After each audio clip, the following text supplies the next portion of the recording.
Good morning.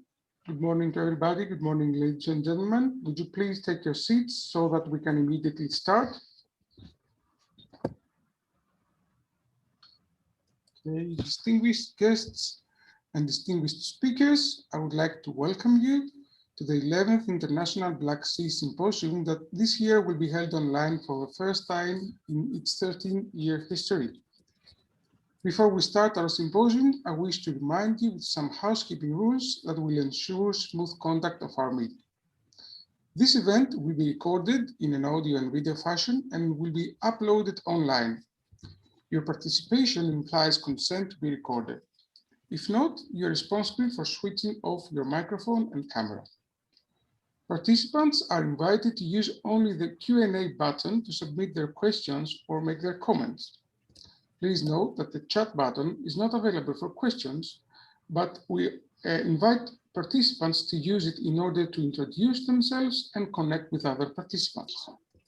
Moreover, and if time allows us, we will normally hold a Q&A session after the final speaker of each session, either in written or in oral form.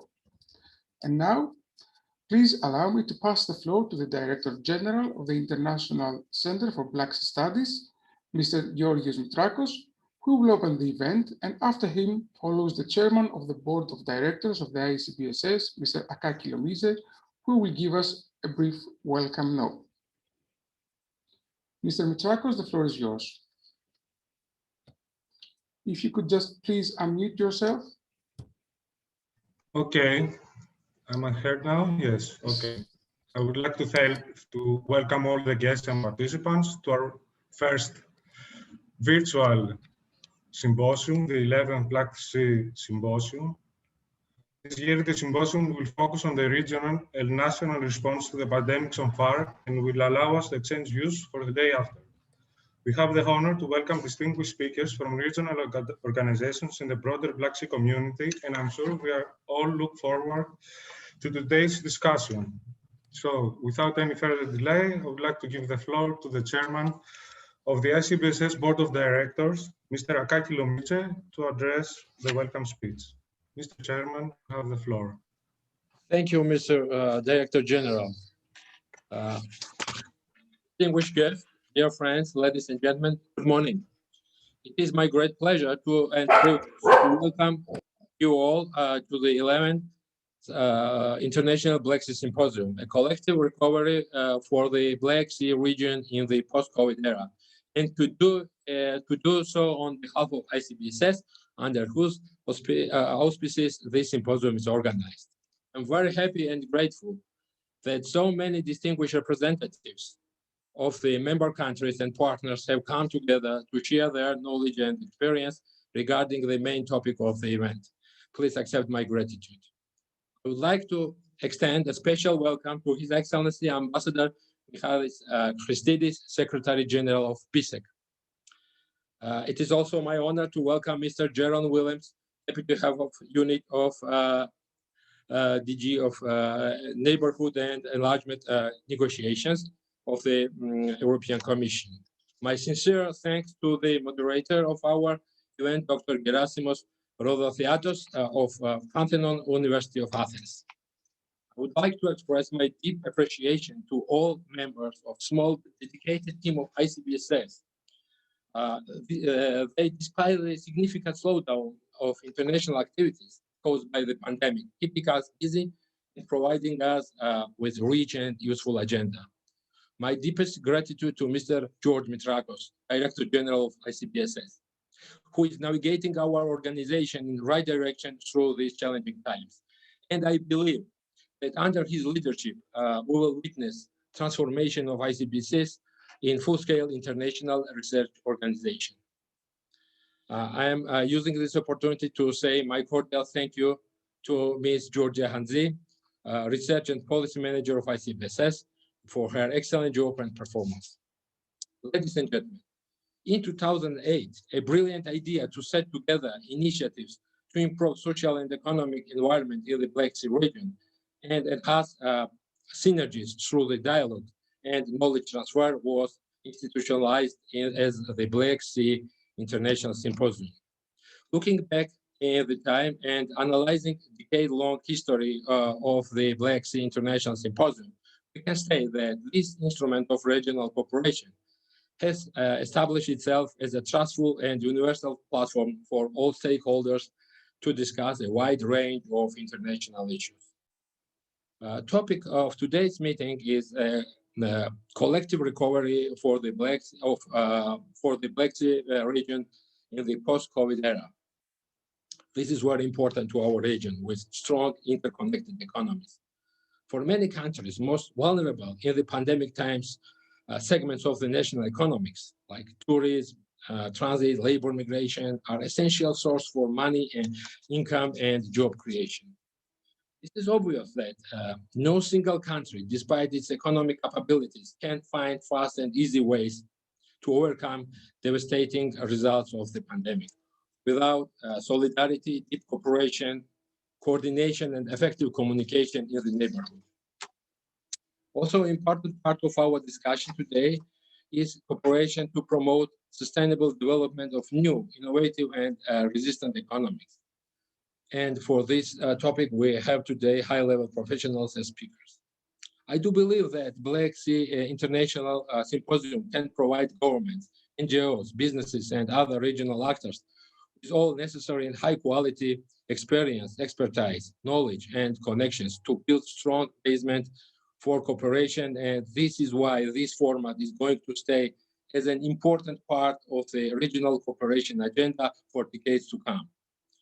Hopefully, we'll have the most productive day of interesting and stimulating discussions. I sincerely hope that this symposium will be a great success, not only as a chance to share knowledge and experience, but also as the beginning of long and fruitful regional cooperation within the framework of the ICBSS and BSEC family to find common ground for joint response to new risks and challenges, to make our region a better place to live and to provide our nations with a safe and wealthy future.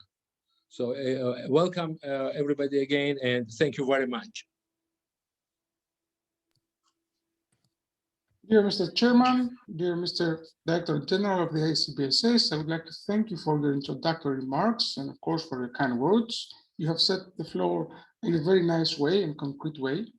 And now please allow me to call to the floor His Excellency Ambassador Michael Christidis, Secretary General of BSEC Permis, for, let's say, a 15-minute introductory speech.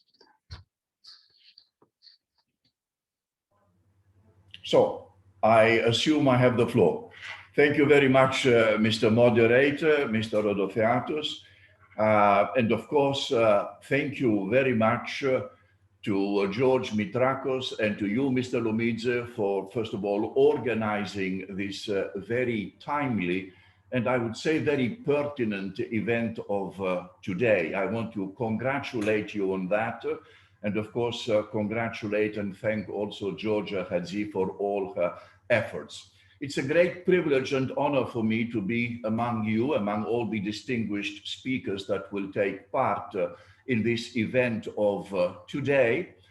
From the program, you will see that I am called to make some introductory remarks on regional response to the COVID-19 pandemic.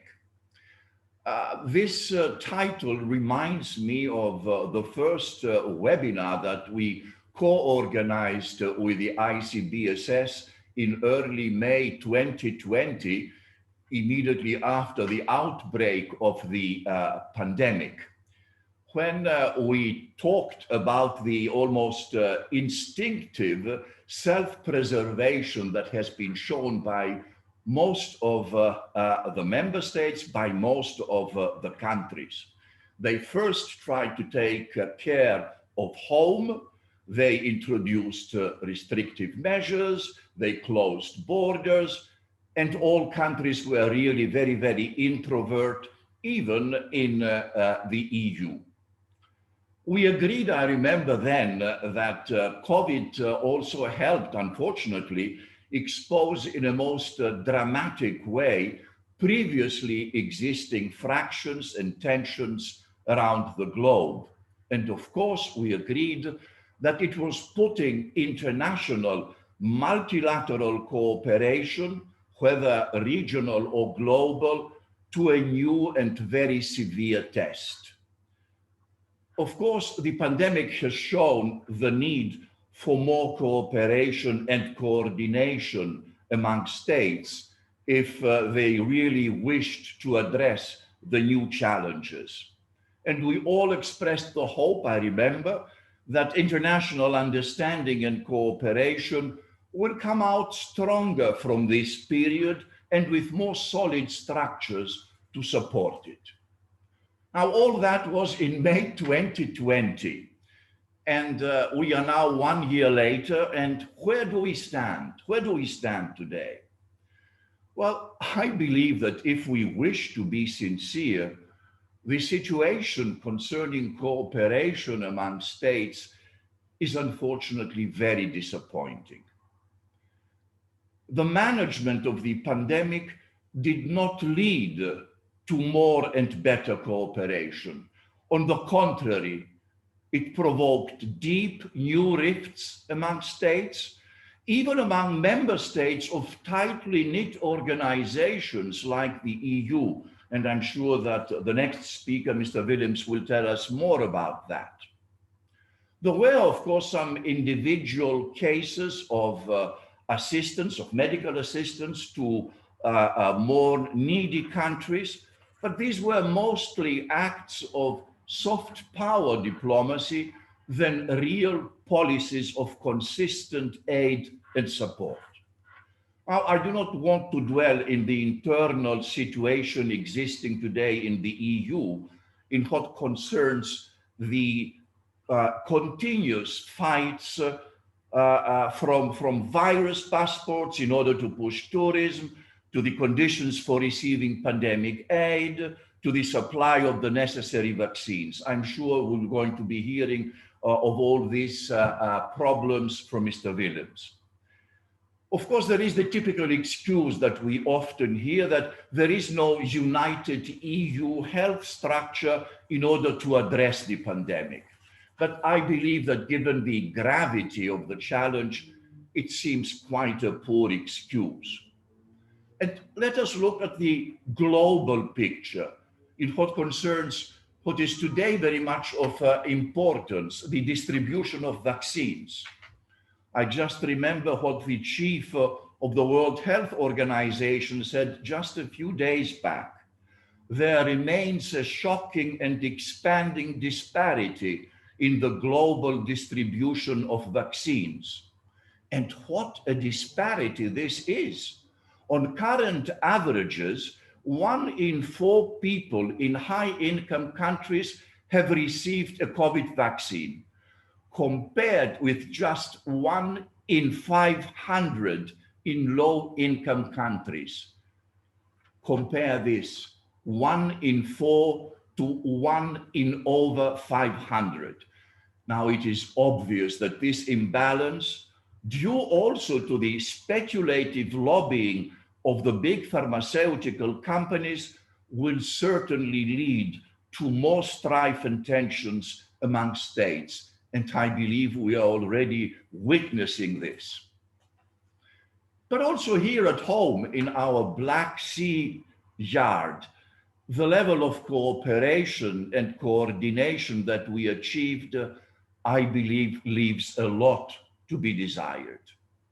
We, as the Secretariat of the, let's say, foremost regional organization for the wider Black Sea region, we tried from the very beginning to introduce new mechanisms and ways in order to cooperate more efficiently against the pandemic, but unfortunately with very moderate success. Even a suggestion early on to have an exchange of vital information concerning the virus's outbreak among member states was politely overlooked due to the overwhelming occupation of all national resources for solving the internal issues, which up to a certain point is also comprehensible. Perhaps where we were a bit more successful was in the sectors of tourism and of transports, especially road transports. And both of these sectors, as you all know, are very important sectors for the economy of many of our member states. Now, in tourism, we promoted the idea of establishing a common basic set of safety, health, and security measures and actions that would be agreed upon by the interested member states in order to revive the flow of visitors among our member states. We are still working, unfortunately, on this set of safety, health, and security measures, and we are doing so with the help and support of the World Tourism Organization. We are also finalizing, with the help and the contributions of our member states, the text of a frame resolution, which will be signed by the BISEC ministers responsible for tourism, in order to serve exactly as a framework of cooperation. At the same time, we opened a new page in our website where member states started already uploading all the necessary information that a prospective visitor to our member states would wish to know before he embarks on a touristic visit to our member states. It is up to the member states to upload this information on our website. Some have already done so. We hope that all of them will follow suit. And also, we proposed, I believe, a very interesting project for the promotion of new startups with innovative ideas concerning all the spectrum of companies involved in tourism. I mean, travel agencies, hotels, airlines, restaurants, and so on. This will be hopefully a contest. We will be choosing the best, and we will then, in a final, let me say, act, or 3-day act, we will bring the winners close with all interested stakeholders who would like to take advantage of these innovative ideas put forward by the startups. We are still, unfortunately, in the phase where we are searching to find the necessary funds in order to implement these projects. Let me now say 2 words also on transports. There we had a series of very important meetings in order to better coordinate efforts, especially in road transports, because we thought that keeping the borders open and the transports going is very, very important, especially for the transport of medical products and, of course, also of food. There was an extensive exchange of information. We had the support of the International Road Transport Union and of our own Association of Road Transporters, the BISEC URTA. And we had also a meeting, a very important meeting among the Secretaries General of regional organizations in order to coordinate our efforts. We placed all these conclusions and suggestions under the consideration of the authorities in our member states, and we even started efforts to renew our cooperation with Traseca in order to better coordinate, because we are the bridge, after all, between Europe and Asia, between East and West. And of course, we started promoting much more vigorously the BISEC permit system. We increased the number for all the member states using these permits, which are a very, very useful mechanism. And also we are promoting in a much more vigorous way the e-permit system. At this time, we have only 3 member states which are connected with this system. We hope that more member states will follow. And here also we have opened a new page in our website with important information provided by the member states themselves, so that each and every interested stakeholder can know what the situation is. And we also provide links to other data banks with useful information, like the relevant data bank of the International Transport Forum of the OECD. So this is more or less what we were able to achieve during these months. And perhaps it is not so poor, especially if one considers the worsening atmosphere in the wider Black Sea region, an atmosphere that is not exactly conducive to more and better cooperation and coordination. I'm sorry. I hope is that given the multitude and gravity of the situation, COVID-19 included, in the end, international and regional cooperation will do come out stronger and more effective. And this for the benefit of our people, in fact, for the benefit of mankind. So with this, I don't know, perhaps very sobering words, and with my hoarse voice, I will give back the floor to you, Mr. Chairperson, and thank you very much for this privilege to address this very, very exceptional audience. Thank you very much. The privilege is ours, Mr. Christidis. You've set the floor in a very nice and concrete way. You give us the full spectrum of what the Black Sea Economic Cooperation Organization has done or is currently doing as it regards the COVID crisis. We also have some questions for you, but they will be addressed after the end of this session.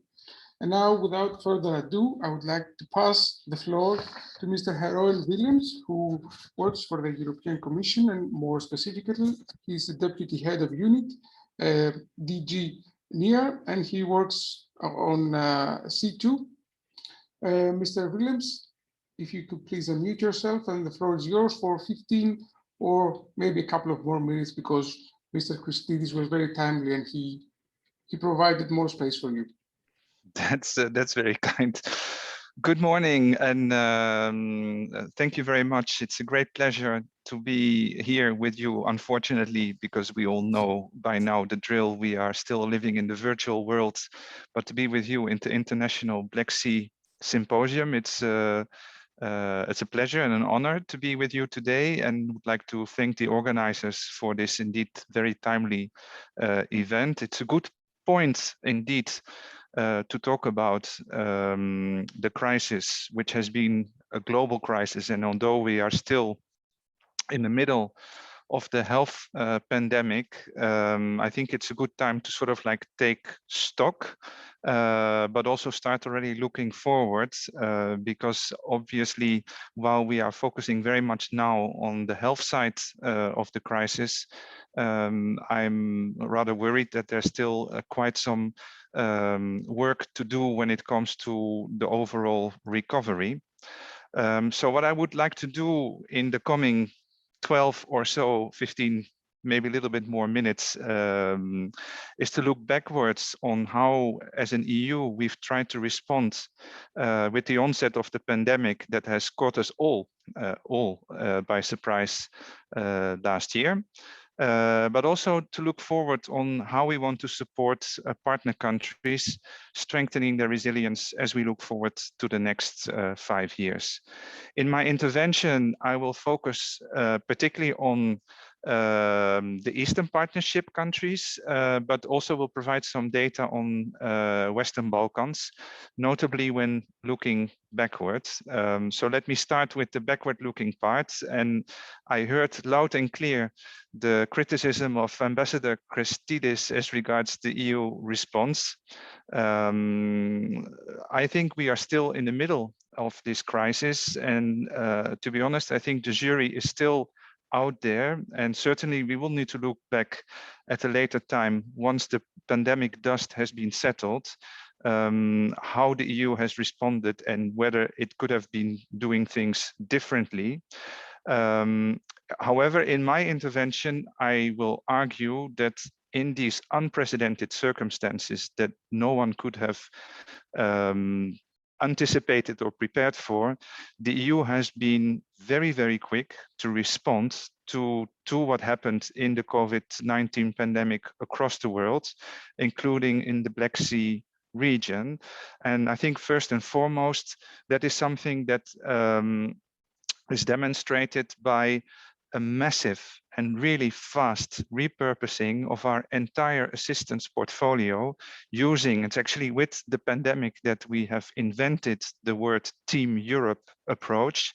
Just to give you an indication, just a few months after officially the pandemic was announced as being a pandemic, so we're talking still Q1 2020, over €1 billion in terms of COVID-19 response for the Eastern Partnership, purely in grant assistance, was put together. This is, let's say, something unprecedented. This type of resources we would normally need 1 year, even more, to put together. This in really limited time we put together to support the Eastern Partner countries. In the Western Balkans, similarly, a package of roughly the same €1 billion of grant assistance. If you, for the Western Balkans, would also include in that package the macro financial assistance and EIB loans, you even come to a package of €3.3 billion. So in terms of the volume of the financial support, I don't think we can be argued to not to take this lightly, and also in terms of the speed with which we have been put available these resources. I don't think it is fair to say that we have been sitting on our laps and doing not so much. Now, when it comes to this response, there are several elements that constitute our support to partner countries. Firstly, of course, and the most immediate, relates to the health needs. And obviously, that's an area that was the highest priority because we had full hospitals, and to some extent, we still have in many of the partner countries an intensive care units. It's an area also that, frankly, both in Eastern Partnership and in the Western Balkans, we did not have much engagement in before the onset of the pandemic. Still, we have been able to respond quickly using existing channels such as civil society organizations, SMEs, vet schools to provide PPEs locally, but also by partnering up, for instance, in the Eastern Partnership, we set up a €35 million regional program to help partner governments address the health side of the pandemic and providing key medical supplies. Just to give you an indication of what was done last year in 2020, we provided to the Eastern Partnership 11 million items of personal protective equipment, 12,000 lab kits, over 1,500 ventilators, and 20,000 PCR testing kits. Obviously, that was 2020 when all was about PPEs. We are now in 2021, and hopefully 2021 brings us also closer to the end of the pandemic tunnel, where effective vaccination is now critical to move towards finally launching the recovery. And also in that area, we are providing already now critical assistance to ensure full preparedness for safe and effective vaccination of the populations. For instance, in the Eastern Partnership, we have put in place a new €40 million regional program, again, with our friends and partners from the World Health Organization, that started in February 2021 and helps partner countries with everything that you can imagine that relates to vaccination: risk communication, community engagement, support to vaccine supply chain management, vaccination data, safety monitoring, training of medical staff, and key logistical support for the delivery and handling of the vaccines and supplies. Of course, that is not the vaccines themselves, but it's how to handle the vaccines. And as we've seen in many countries in the EU itself, it's not only about the availability of vaccines, it's a whole process that needs to be put in place. And this program has been there to help partner countries to get a vaccination campaign that is really effective and can deliver fast and safely to the entire population.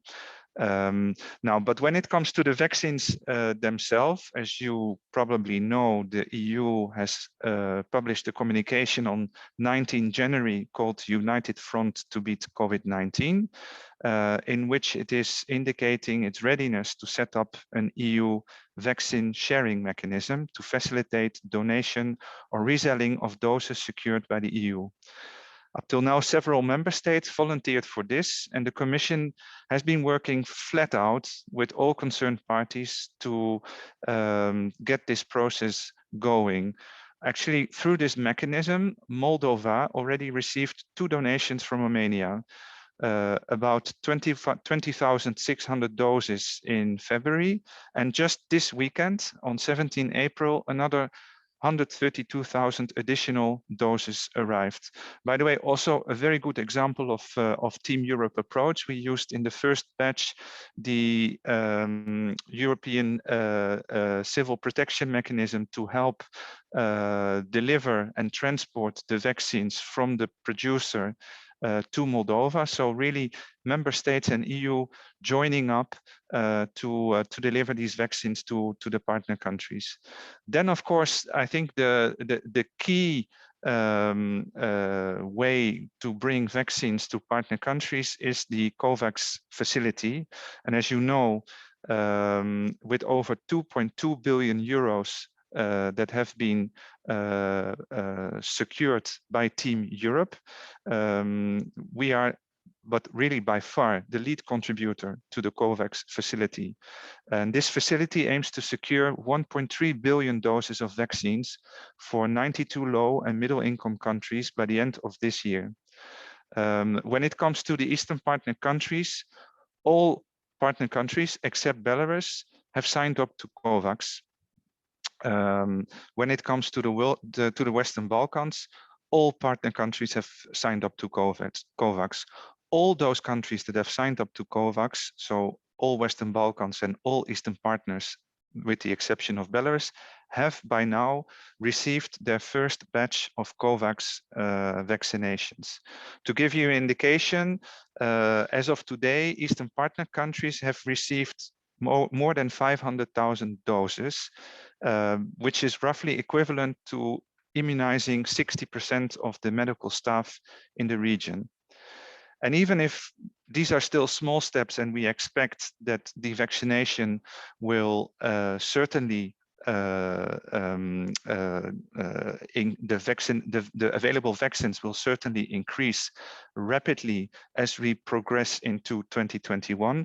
Already what has been delivered is helping and is making a difference. Let me give you an example of Moldova, where the number of positive cases among healthcare workers has decreased significantly over the past few weeks. At present, only about 7% of all COVID-19 infections are coming from medical staff. Very, very different situation than what we saw last year.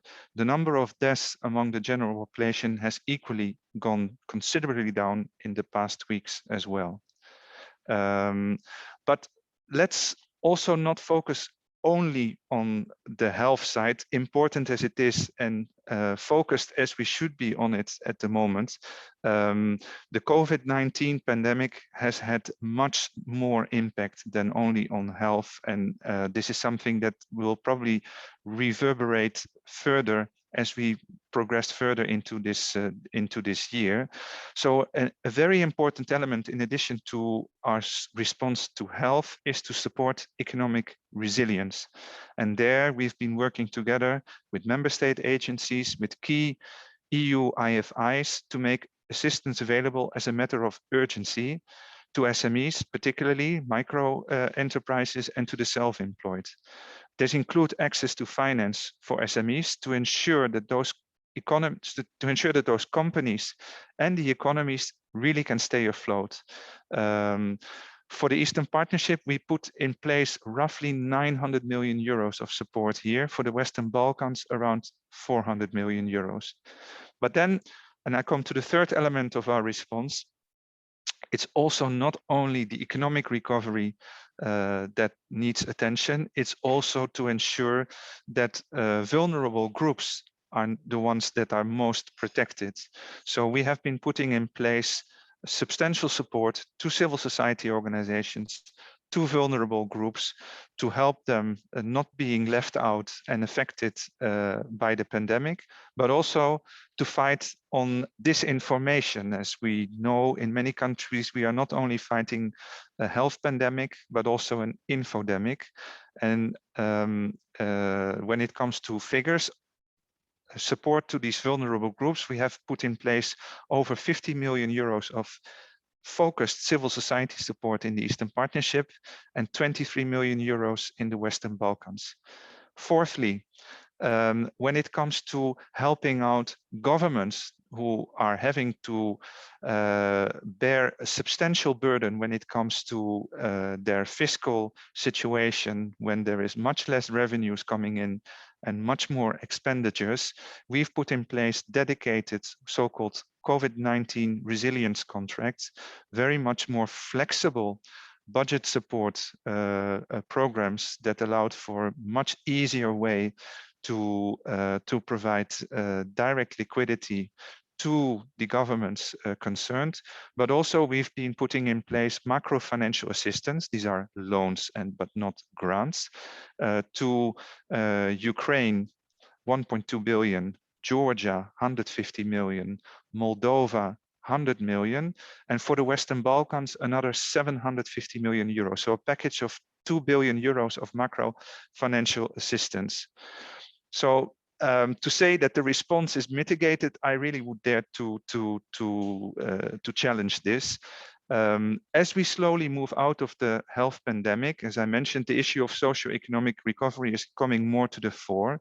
And now I will focus a little bit more on the, let's say, the next 5 years and how within the Eastern Partnership, we try to work together on getting countries to strengthen their overall resilience. Because indeed, strengthening the resilience is the overarching objective of the joint communication on the future of the Eastern Partnership that was adopted in March 2021.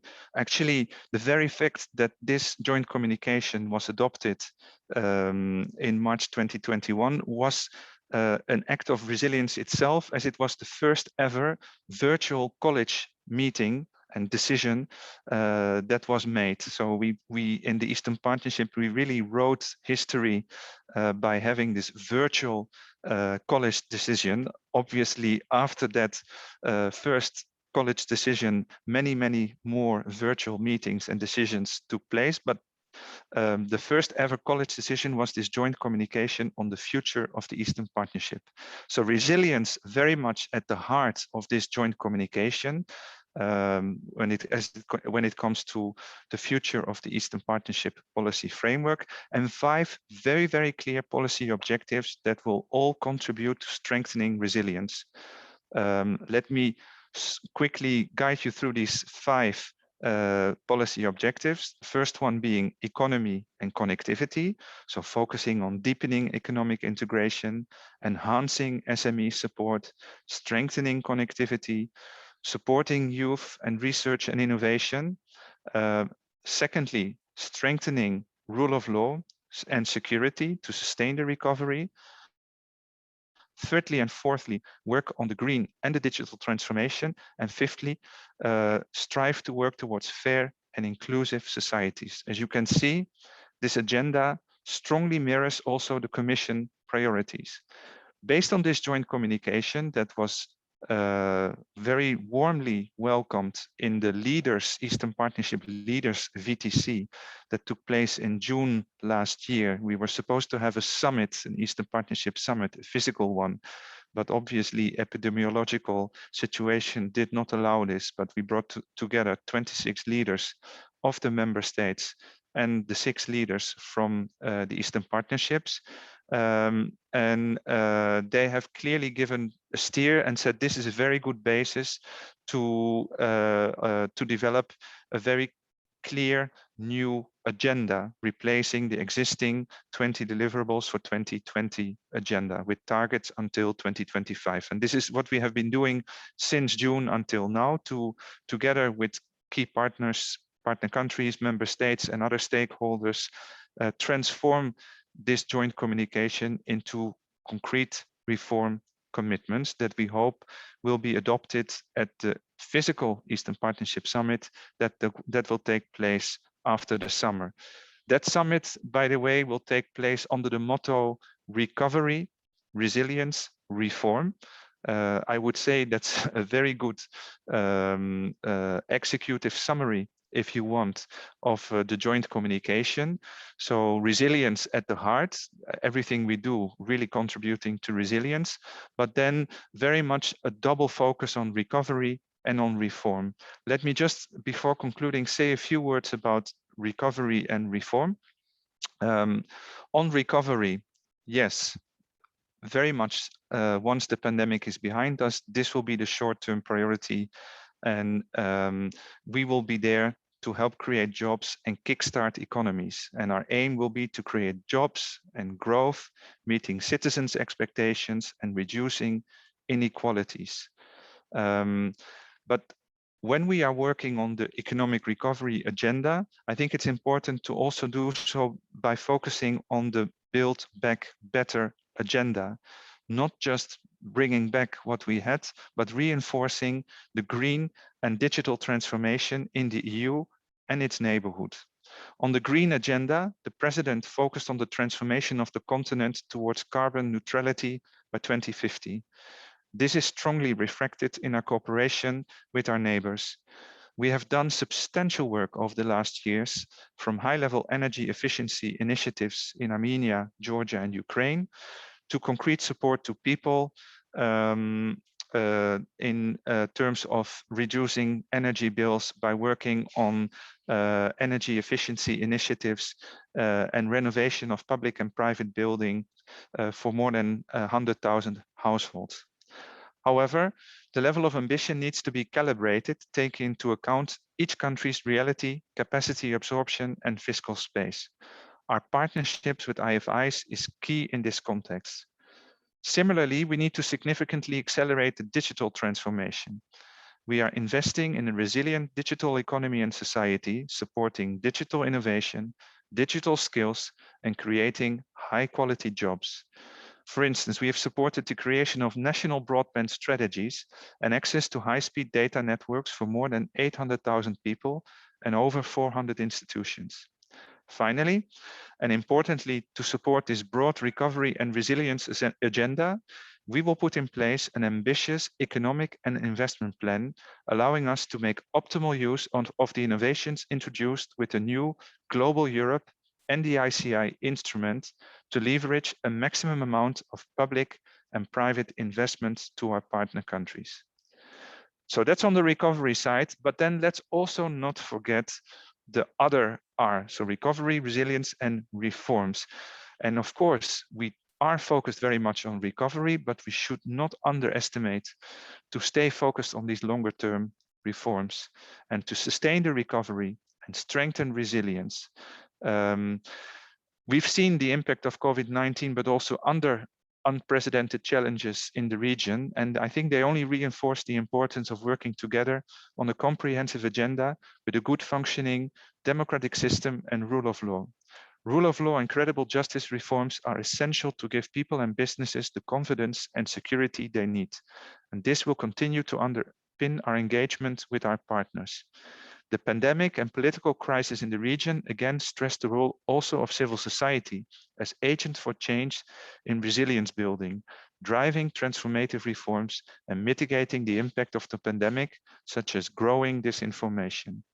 Just to give you an example, last year alone, we enabled more than 100 local civil society organizations in the Eastern Partnership to provide essential social and legal services.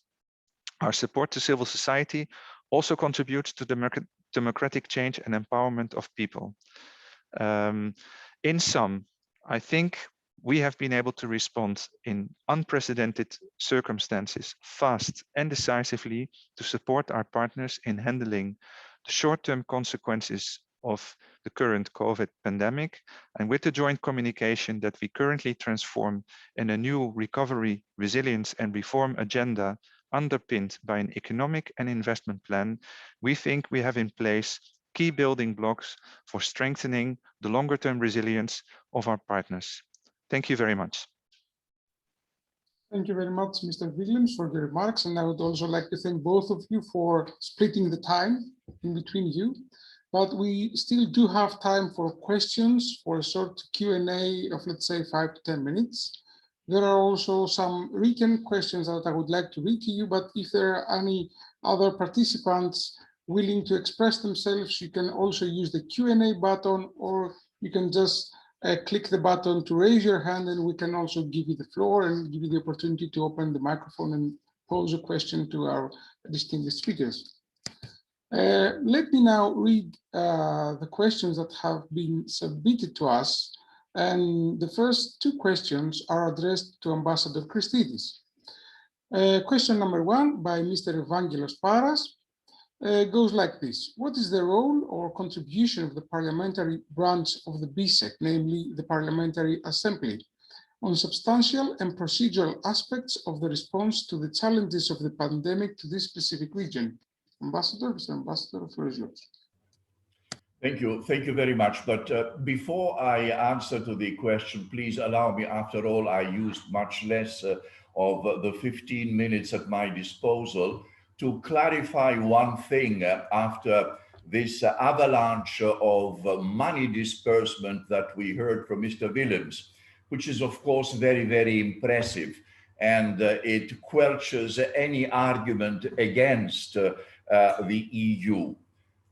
Unfortunately, this is a luxury that we in BSEC do not have. I mean, I'm trying to collect 180,000 euros in order to fund this project for selecting the upstarts with the bright, innovative ideas. So it is obvious what Mr. Williams said, that better publicity is needed in order to fight also what he mentioned as infodemic. And also, of course, in order to make all this aid and support much more, how can I say, known, and make the general public aware of it, because I believe that this is where the EU is lacking. Otherwise, we wouldn't be reading in the international media, you know, titles like a vaccine row only adds to trouble in the EU, and we read long analysis, not only from external sources, but also from internal sources of the EU about the lack of solidarity. I mean, when I was mentioning this lack of solidarity, I was reading an initial report of the European Policy Institutes Network, which was saying that this solidarity was largely absent during the first months. And of course, the other articles we are reading about what goes on with the supply of the vaccines inside the EU. So indeed, much has to be done in what concerns fighting the infodemic, or promoting and showing, presenting all this activity of the EU in our region also in a more convincing way. Allow me to add here also that we have an extraordinary, finally, cooperation with many departments of the EU, as BSEC, we are involved in the implementation of many projects which are implemented in this region. And of course, we, for the first time, had also a direct grant from the EU in order to finance some projects of our own in the region. So through Mr. Willems, I want to express also our gratitude for that. Now, I'm coming to the question. The PAPSEC, which means it's the acronym of Parliamentary Assembly of the Black Sea Economic Cooperation, is the, let's say, parliamentary dimension of our family of organizations, because it is not only the intergovernmental organization, which is BSEC. We have, as I said, the Parliamentary Assembly. We have also our bank, the Black Sea Trade and Development Bank, and of course, we have our think tank, which is the International Center for Black Sea Studies, and the Black Sea Business Council. All these are related bodies. Now, what is the importance of the Parliamentary Assembly? It is bringing through parliaments, because in this Parliamentary Assembly, there are members of the national parliaments of our member states participating. So through them, we bring to the national parliaments issues of importance for the Black Sea region. And through the parliaments, we are hoping that we will have a greater support and cooperation from the governments. So in a way, PAPSEC is playing the same role that it plays also inside a state, of course, with the exception that they do not, let's say, come up with laws. They do not formulate laws, but they do formulate conclusions and propositions which are being distributed and hopefully taken under consideration by all member states, by the governmental authorities, but also by the private sector, because PAPSEC is issuing many reports, conclusions, and suggestions on many issues of importance for the organization. If I may, I read already the second question to me, which is about our cooperation with TRASECA. As I mentioned, we tried recently to revive our cooperation with TRASECA, because we were under the impression that although we should be the bridge between what is happening in Europe in what concerns the trans-European networks, and be compatible with what is going on there and what is going on with TRASECA. So we took the initiative and had already 2 meetings with our TRASECA colleagues. TRASECA is headquartered in Baku in Azerbaijan, as you know, and we together formulated a roadmap of action which will take place, which already started taking place, and it is the adaptation and coordination among the permit systems in order to allow a faster cross-border passage of trucks, and also how to better promote and let me say in a coordinated way the e-permit system. And of course, how to better promote intermodal transport, which is transport through trucks, railways, and ships, which is very important. So we have now this road plan before us, which was agreed only some weeks back, and we will start its implementation. I believe that this cooperation will be of very concrete benefit to all stakeholders involved, and of course to increasing trade and economic cooperation in the broader area, not only of the Black Sea, but also of Asia and of Europe, because we are also cooperating with all the relevant European authorities on how to connect, adapt to what is going on in the European continent concerning the trans-European network system. I hope that I covered the two questions. Thank you very much. The floor back to you, Mr. Moderator. Thank you very much, Ambassador Christidis, for your enlightening answers to the questions. I also have one question from Mr. Willems, and I can see one raised hand.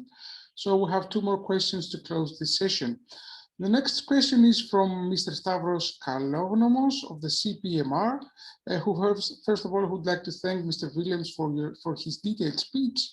And Mr. Kalognomos also tells us that he represents an association of regions from the EU and beyond, including regional authorities from the Eastern Partnership countries that would be interested to better support the implementation of EAP deliverables and the more active participation of regional actors and stakeholders.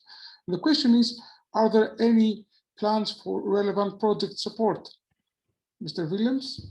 Yeah, thank you very much. Excellent question. Indeed, the issue of regional development is critical, and I think is even more emphasized in the joint communication that was adopted last year, and hence will also be operationalized in this new recovery, resilience and reform agenda that we are shaping now and hope to get adopted in the summit later this year. Just to give you two elements of where we see this reinforced regional development taking place. And so going outside of the capitals, really, that's the big focus. One is that we are in the area of civil society support, that we are trying to move out of the capitals and really work with selected strategic framework partners who are able to provide small sub-grants to local organizations that may not be able to speak English, that may not be able to fulfill all the requirements that are needed if you want to adhere to the very difficult bureaucratic procedures of the EU. And with that, we've started this a couple of years ago. We have already five-folded the number of civil society organizations that are benefiting from EU assistance. We want to double this more between now and 2025. Secondly, and really linked to the question of regional development, we have been piloting what we call focal regions. Each of the partner countries have sort of like embraced, adopted one particular region where they would like to particularly focus on, so that we don't spread and fragment our EU assistance in too many directions, that we really try to pilot and innovate new approaches in one particular region. So we have now these focal regions in place. And as we move towards the new recovery, resilience and reform agenda up to 2025, we really want to make much better use of these focal regions, and any help that we can get, for instance, from the associations related to regional actors and stakeholders, I think would be really much appreciated in turning these ideas into concrete realities. Thank you very much, Willem. Now I will call Mr. Vahan Hovsepian to take the floor and address this question. I don't know if you can hear us. Yes. Yes, thank we can you. also Thank hear you you. much. Could you please identify yourself and the organization or the country you represent and yes, the question? my name is Vahan Hovsepian. I work for RIPE-NCC. That is the regional internet registry for Europe, Central Asia, Caucasus, and the Middle East. And the question is about the critical infrastructures. We know that these infrastructures, the telecom networks, IXPs, they have played enormous role in the times of COVID to deliver the e-education, support e-medicine, etc. So how do you think we can support the development of critical infrastructures and support these technologies to come into our life? Thank you.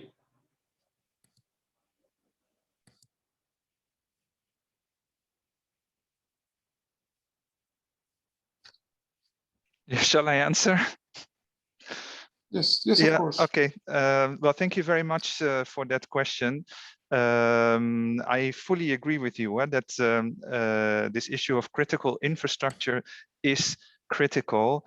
I think we can be relatively lucky that we have now, when it comes to the Eastern Partnership, we have a new instrument called Global Europe NDICI. And it is different from the previous European Neighborhood Instrument in that it foresees innovative tools to exactly do to finance critical infrastructure, which is to leverage through guarantees and blending this type of public and private investment. Just to give you an indication, I mentioned the economic and investment plan. With the guarantees and blending that we foresee, roughly 2 billion euros, we intend to leverage more than 15 billion euros of public and private investments, and digital infrastructure is very much part and parcel of this economic investment plan. Okay, thank you very much. And one small comment from you, or also Mr. Willems. There's a short question from Sahak Sargsyan from Armenia, and he asks about the STI experience of the EU Eastern Partnership collaboration, and STI stands for Science, Technology, and Innovation. I would like to remind all of you that our final panel is dedicated to STI, so more discussion on STI in our final panel. But since we have Mr. Willems here, we could also listen to his opinion. Thank you. So yeah, research and innovation is another critical element, also quite prominently featuring in this joint communication and in the joint staff working document. We have some good tools that we had in the past. For instance, we had this Horizon 2020 program that will now be transformed into Horizon Europe. We're going to have actually later this week a dedicated discussion on how to transform the research innovation agenda until 2025 for the Eastern Partnership in a way that we are, let's say, able to modernize our societies, because knowledge societies are really key to be competitive in the 21st century. So that's certainly an area that we're going to give a lot of attention to as we move forward. Thank you very much, Mr. Willems, Ambassador Christidis, and also I would like to thank the Director General and Chairman of the Board of ICBSS. I would like to close this first opening session and call for a 5 minutes break so that we can reconvene, let's say, in 11 past 10, in 5 minutes, with our first session on national responses to the pandemic. If you have any comments, you can also use the chat box or the Q&A for questions, and chat for introducing yourself and sharing your ideas. So thank you very much, dear panelists, and looking forward to seeing you in 5 minutes.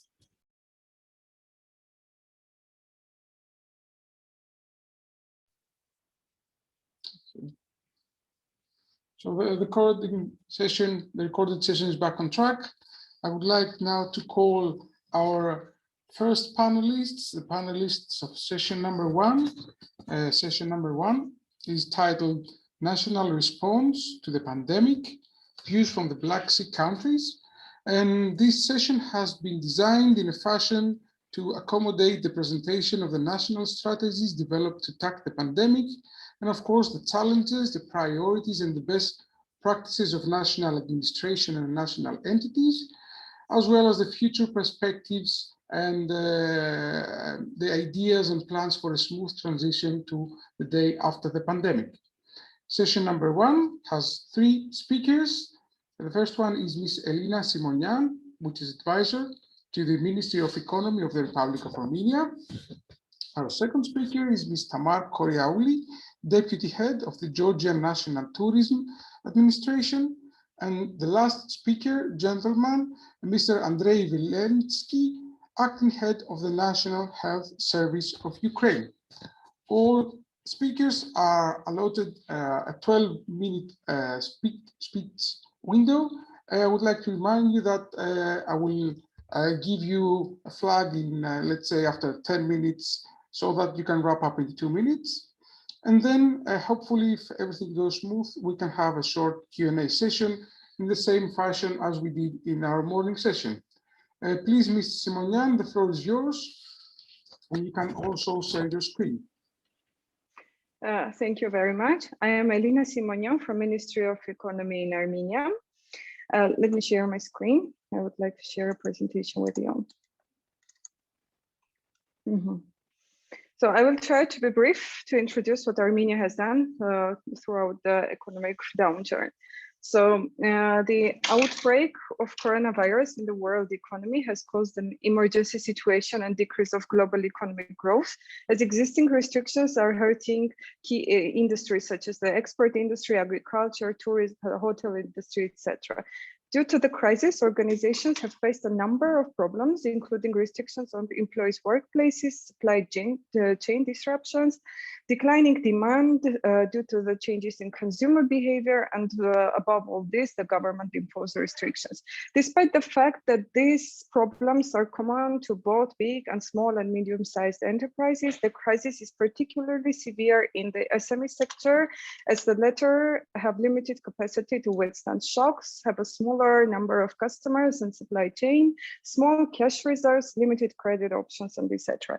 That's why, considering the importance of SME sector development in Armenia's economy and its potential, government policies to support SME development have recently greatly improved in Armenia, which is evidenced by the adoption of the government decree in August last year, approving the SME Development Strategy for 2020 up to 2024.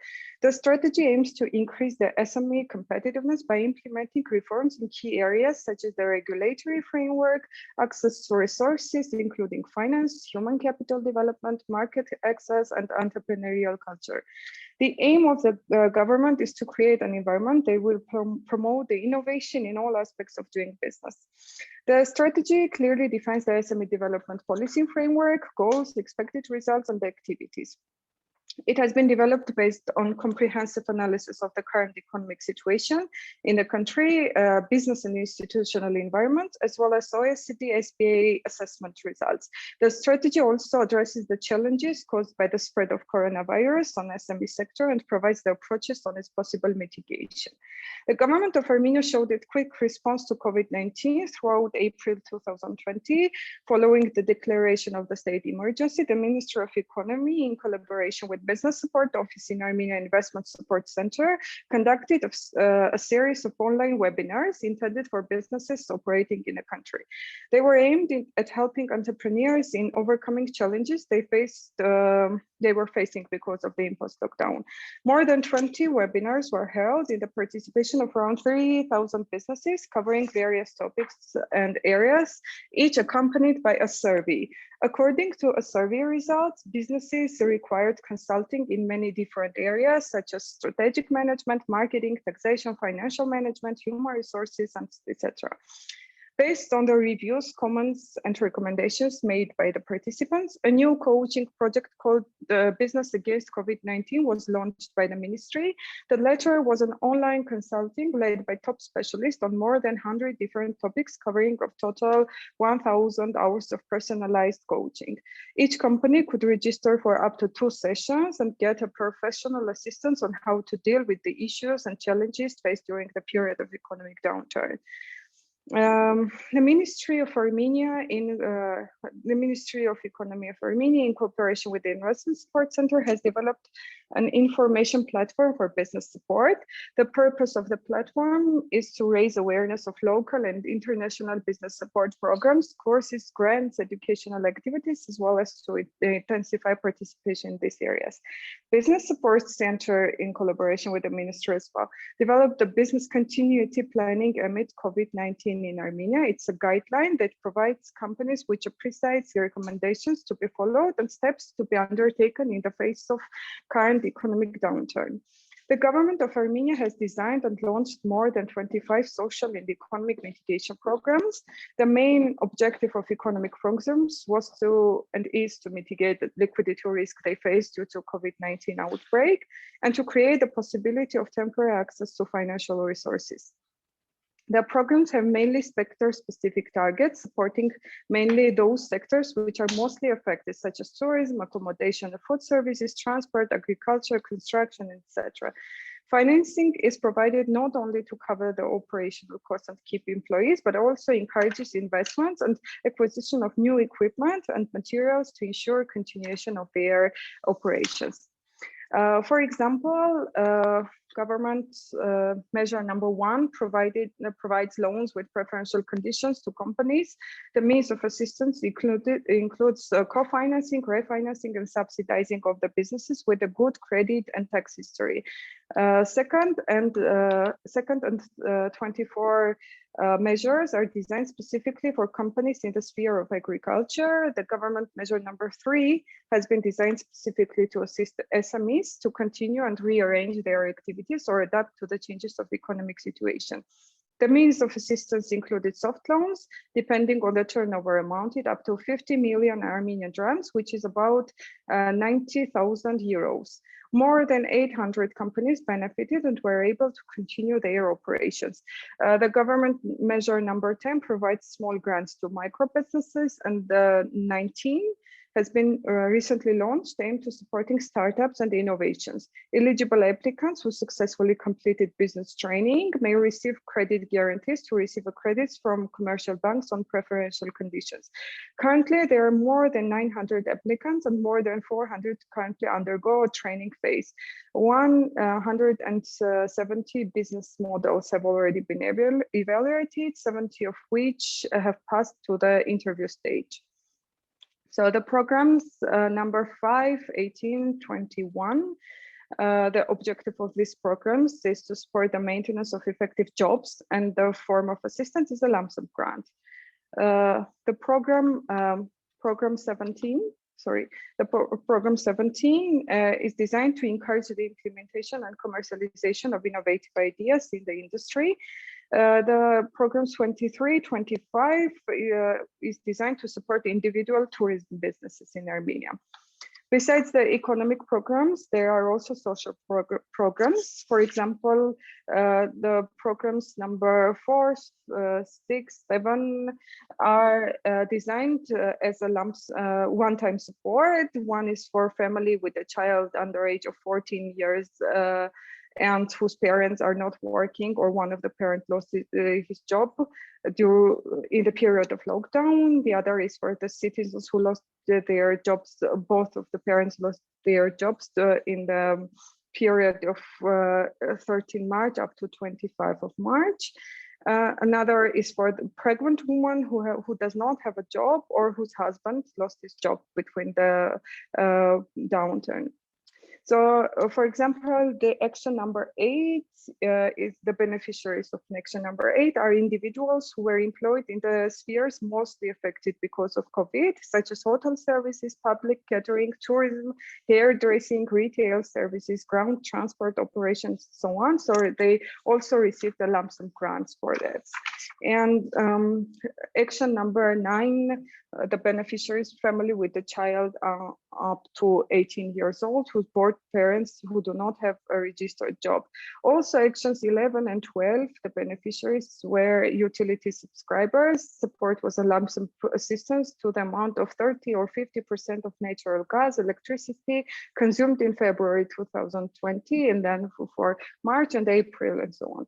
Action number 13, beneficiaries were socially disadvantaged families, and 14 for students of educational institutions involved in graduate, postgraduate academic programs, and the support type was a tuition fee reimbursement.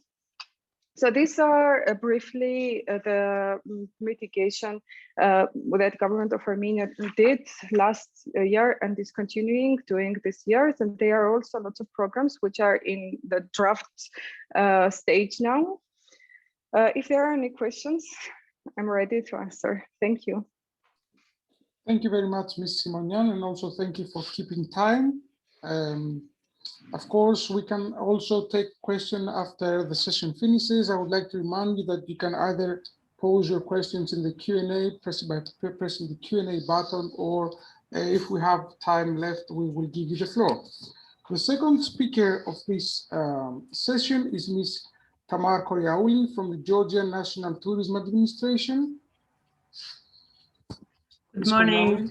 Good The floor morning. is yours. If you wish, you can also share a PowerPoint presentation. Thank you. I just will make a short brief note, just to highlight the main points.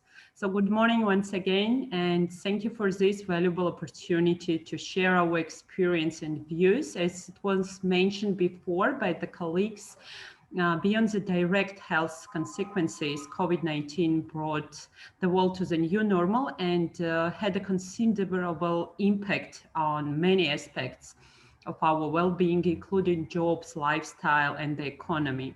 However, we think that the unique crisis calls for a unique response where, alongside the innovative policies, a joint international actions may play a crucial role. And to ensure that the tourism industry continues its contribution to the economy, destinations, governments, and businesses need to learn from the crisis and make far-reaching actions aimed at recovery. Today we have a great opportunity to unite our efforts and to create an environment that could facilitate a more sustainable model of tourism. For our government, tourism represents one of the main priorities, and we support the industry with various programs and benefits. Since the first day of crisis, we introduced different projects and different programs for the industry. And with this, I would like to highlight that Georgia has already opened its borders for up to 50 countries, including the most of the Black Sea region countries. So travelers now may visit the country by presenting the PCR test document. And moreover, any citizen of any country can freely travel to Georgia based on the COVID vaccine document. So all this allows us to boost bilateral tourist flows and to support the industry. As well, we started to lift restrictions for the tourism sector, what allowed the industry to restart its operations in line with the international safety regulations and the protocols. To summarize, I would like to say that taking into account the unprecedented challenges, tourism is ideally positioned to be the main vehicle to drive our economies to further growth and prosperity. And with this, it can help the global community move beyond the pandemic by promoting solidarity and trust, as well, people-to-people ties. The crucial components in advancing the global cooperation so urgently needed at this time. Thus, we strongly hope that worldwide improvement of the epidemiological situation and vaccine campaign will allow us to lift restrictions and to facilitate gradual restart of the tourism. And we believe that Georgia, like every other country, has an important part to play and contribute to the recovery of the tourism and its further development. Thank you. Thank you very much for your brief remarks. I hope we have the time to discuss afterwards. And I would like now to give the floor to Mr. Andrei Vilensky from the National Health Service of Ukraine. Good afternoon, dear partners and colleagues. Can I share my presentation, please? Okay. Please feel free.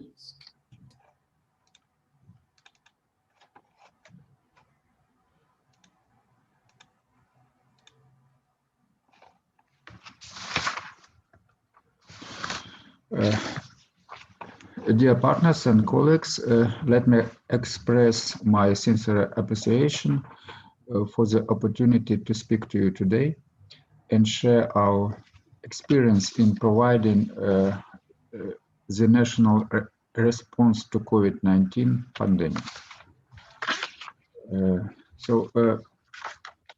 National Health Service of Ukraine is an organization established by the government of Ukraine in 2018 to play a key role in transformative health financing reforms and become a new single purchasing agency.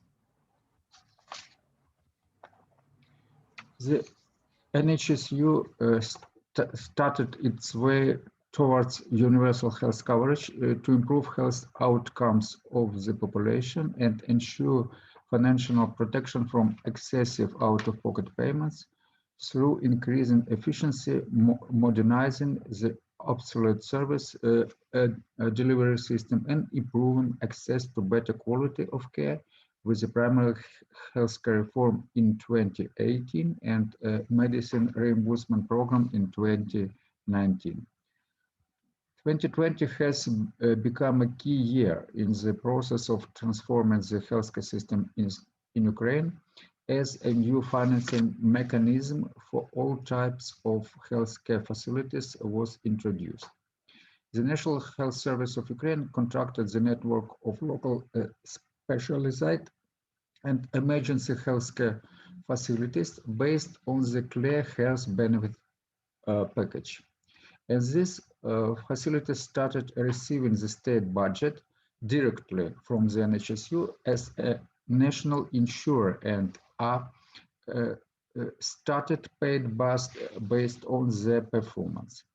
Thus, the principle money follows the patient was introduced in all healthcare levels. The process of Ukraine's first health benefit package implementation and COVID-19 pandemic coincided in time. We considered it not only as a challenge for the healthcare system, but also an opportunity to show the effectiveness of of a new funding approach. Through the changes in the funding system, the NHSU could quickly expand the health benefit package in 2020 to an additional 4 packages related to COVID-19. Designing COVID-19 packages, we kept one important thing in mind. We needed to split the patients' flows, those that required COVID-19 related services and those that needed other life-saving essential ones.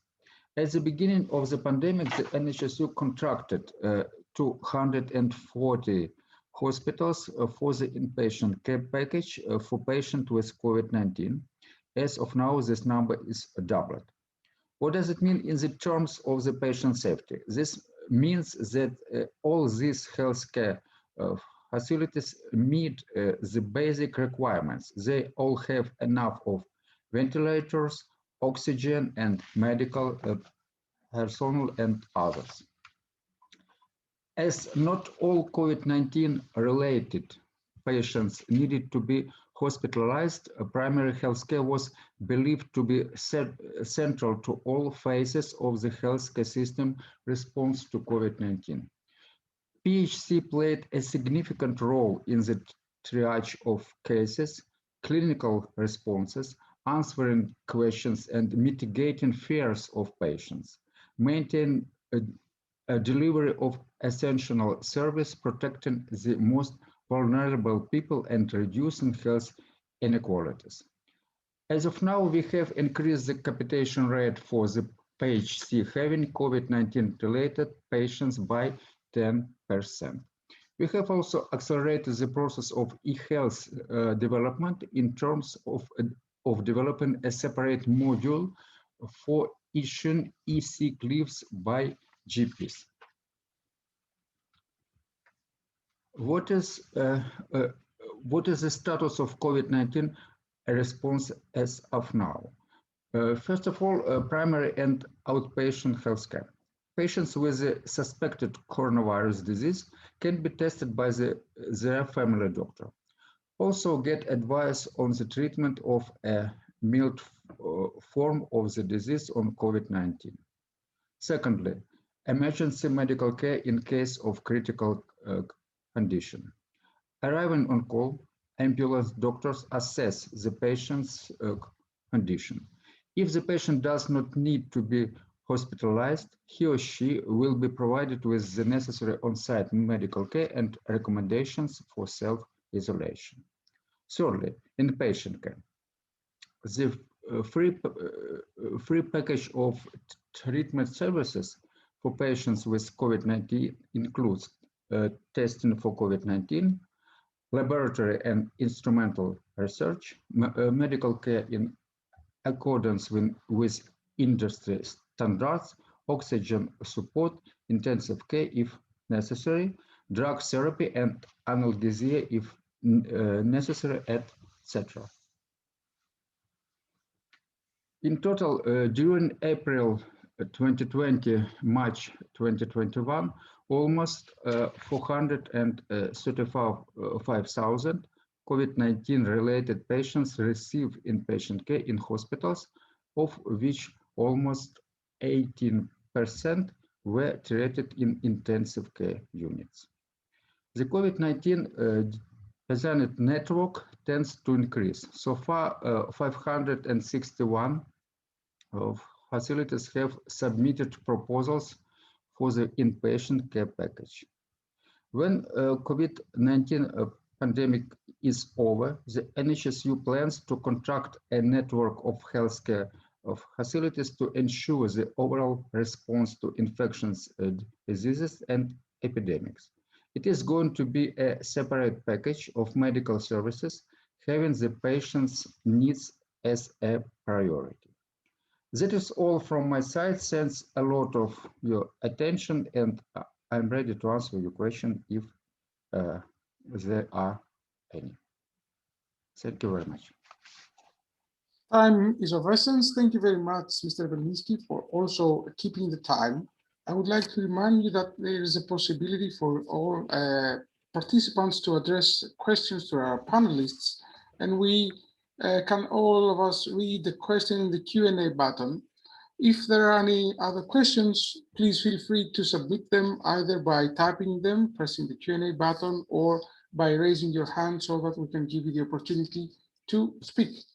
The first written question is a question to the representative of the Georgian National Tourism Administration, Ms. Koryauli, and the question comes from Mamuka Gvilava. To your consideration, which economic sector contributed to major surge of COVID outbreak in Georgia starting September-October 2020, compared to the excellent initial containment efforts by the government of Georgia? Ms. Koryauli, the floor is yours.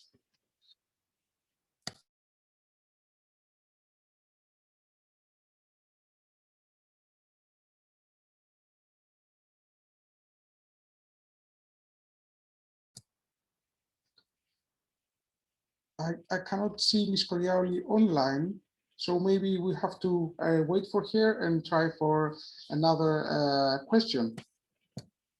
Okay, if I may put a personal remark, by reading my notes, I've seen that the BSEC countries are really interested in supporting the small and medium-sized enterprises, which are, let's say, formulating the basic fabric of the national economies of the BSEC countries. And one of the most, let's say, important part of the SME sector is tourism. And there's a great debate, there's a great discussion, and I can assure you this also happening in the Mediterranean, in Greece, for example, as how the tourism flows for the upcoming summer will be managed and how safe this is. There was also a reference for tests before the incoming flows of tourists or vaccination documentation or the so-called vaccination passport. And I would like to address this question to our panelists, and I would like to hear their views on tourism, the effects of tourism in COVID management, and if you have any national, let's say, positions on the vaccination passport. Thank you. If anyone wants to take this question, please.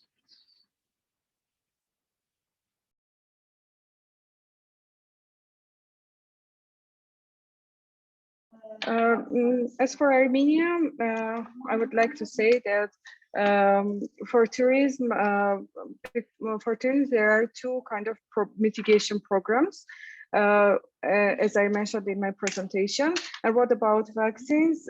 We have two kinds of vaccines now in Armenia, but it's not connected to the tourists because we have no regulations yet, which kind of vaccination should people have to come here.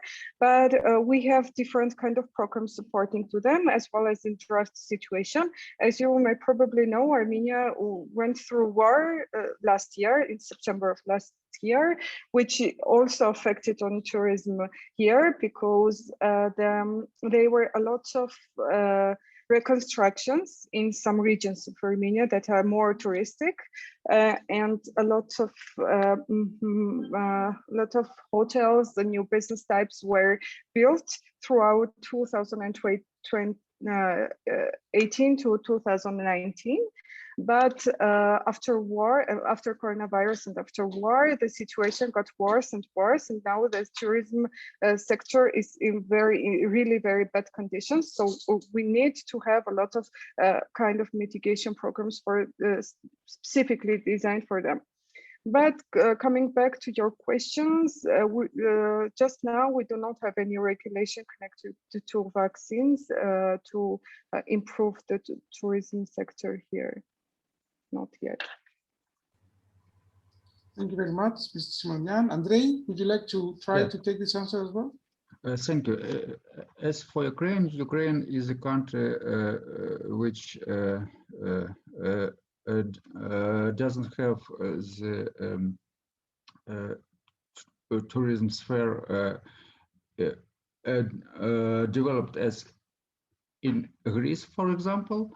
And for Ukraine, the most important question is the opportunity to travel to other country, for example, European country. But Ukraine has some problems with tourists from the other country, and the decisions of the answer of this pandemic in Ukraine is a divided country for some zones. For example, the red zone is a zone where the mobility of the coronavirus is high, and in this zone the hotels are closed. And now the Ministry of Health and the Ministry of Digital Transformation of Ukraine developed an e-vaccination passport, and in Ukraine we want that this passport will be the similar in European passports too. Thank you. Thank you very much. Mr. Chairperson, could I please have the floor for one moment on this question? Of course, Mr. Christie, the floor is yours.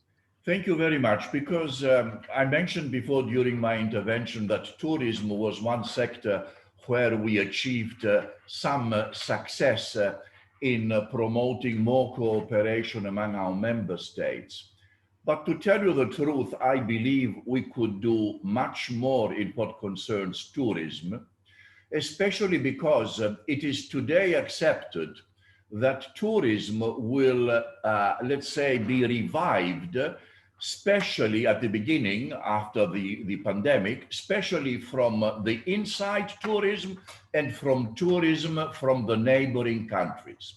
So the member states in BSEC are all of them member states. And instead of expressing inside the framework of BSEC to find solutions so that we can establish, as I said, a set of measures, restrictions, and opportunities that would be accepted by the interested member states, we see some of our member states promoting bilateral agreements among themselves. Greece with Serbia, Bulgaria with Romania, Turkey with Ukraine, why can't we do all this inside the BSEC framework of cooperation? This would be, I believe, much more efficient, and it would also give much more substance to the cooperation in our organization. So through you, Mr. Moderator, an appeal to our member states, please feel a greater sense of ownership of this organization. Believe that this organization can deliver more and better services for the benefit of all member states interested in such a cooperation. So I wanted to say that because, as I said, tourism is the backbone of the economy of many of our member states, and we could be much more efficient and effective if we would be promoting cooperation by setting all the necessary framework for reviving tourism flows through BSEC and not with bilateral agreements among some of our member states. Thank you very much, Mr. Moderator. The floor back to you. Thank you very much, Ambassador. I would like to enhance your voice and carry your message. During the break, I also posted the website, the webpage of BSEC, which is dedicated to COVID response, and I would urge you to visit it. It's a very nice initiative, and it's very useful for all people that are either tourists or travelers for working reasons. And this is actually a very good start, and I think you've broken the ground here. And maybe this is a very good way to start a new initiative, a new effort for all BSEC countries and not only BSEC countries. I would like to remind all of us that BSEC is a very vital, let's say, piece of flesh between the East and the West. It's the gateway towards Asia and towards Europe. And it's not only a geopolitical, let's say, a region of geopolitical importance, but it's also a place with history, with culture, and with very, very good, let's say, qualities for all interested parties. So maybe this is a very good chance for us to start working in a collaborative way and not by producing bilateral or plurilateral relations. Thank you very much, Mr. Christidis, for your appeal. Are there any other questions or submissions? I also have a question sent to my personal email from a partner, from one of the participants.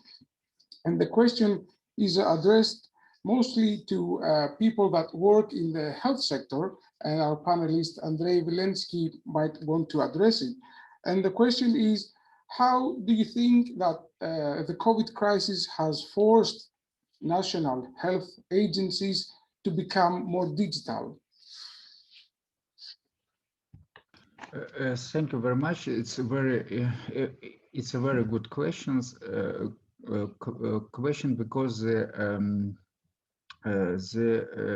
digitalization is the first step to the reformation of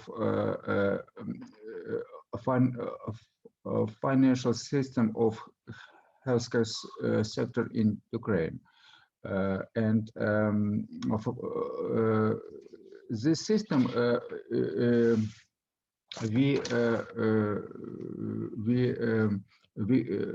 say about e-health system in Ukraine supports the answer for COVID pandemic in Ukraine.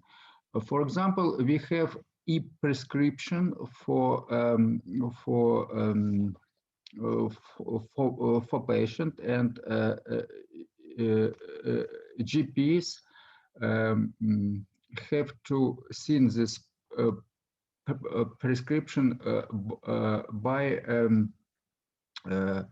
requirements from the patient, and patient which chronic diseases can to call your doctors and ask you about prescriptions, and after that the member of his family can to go to the pharmacy and take these medicines. And in Ukraine started to work e-sick leaves system when the citizens who have a COVID-19 disease can stay at the home and isolated. This the main project in this e-health, and these projects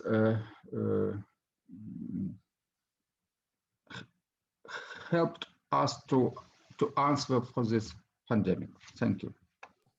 Thank you very much, Mr. Glensky. And the final question for Elena Simonian. There's a question that is referring to new opportunities for tourism related to health-related tourism. Do you see any opportunities for your country or for this region for people that want to travel, wish to travel, and at the same time receive health services? As you know, I'm representing the Ministry of Economy, and I will try to answer to your question within the Pardon me, yes, my mistake. Yeah, but not problem. I will try to answer with the scope of my competencies. So if I'm not mistaken, now Armenia is more or less open for tourists for here.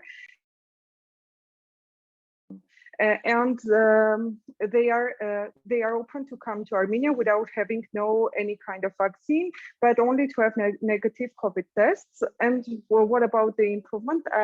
If I'm not mistaken, the electronic system now is being developed to identify the patients with COVID-19 disease for not only first stage for Armenian citizens, and then also for the others to have the one online platform which can be used for traveling. Now such kind of a program exists for traveling to Russia and vice versa. There is a system with QR codes that you can provide, and there is your health history there. So this can be used for traveling to Russia.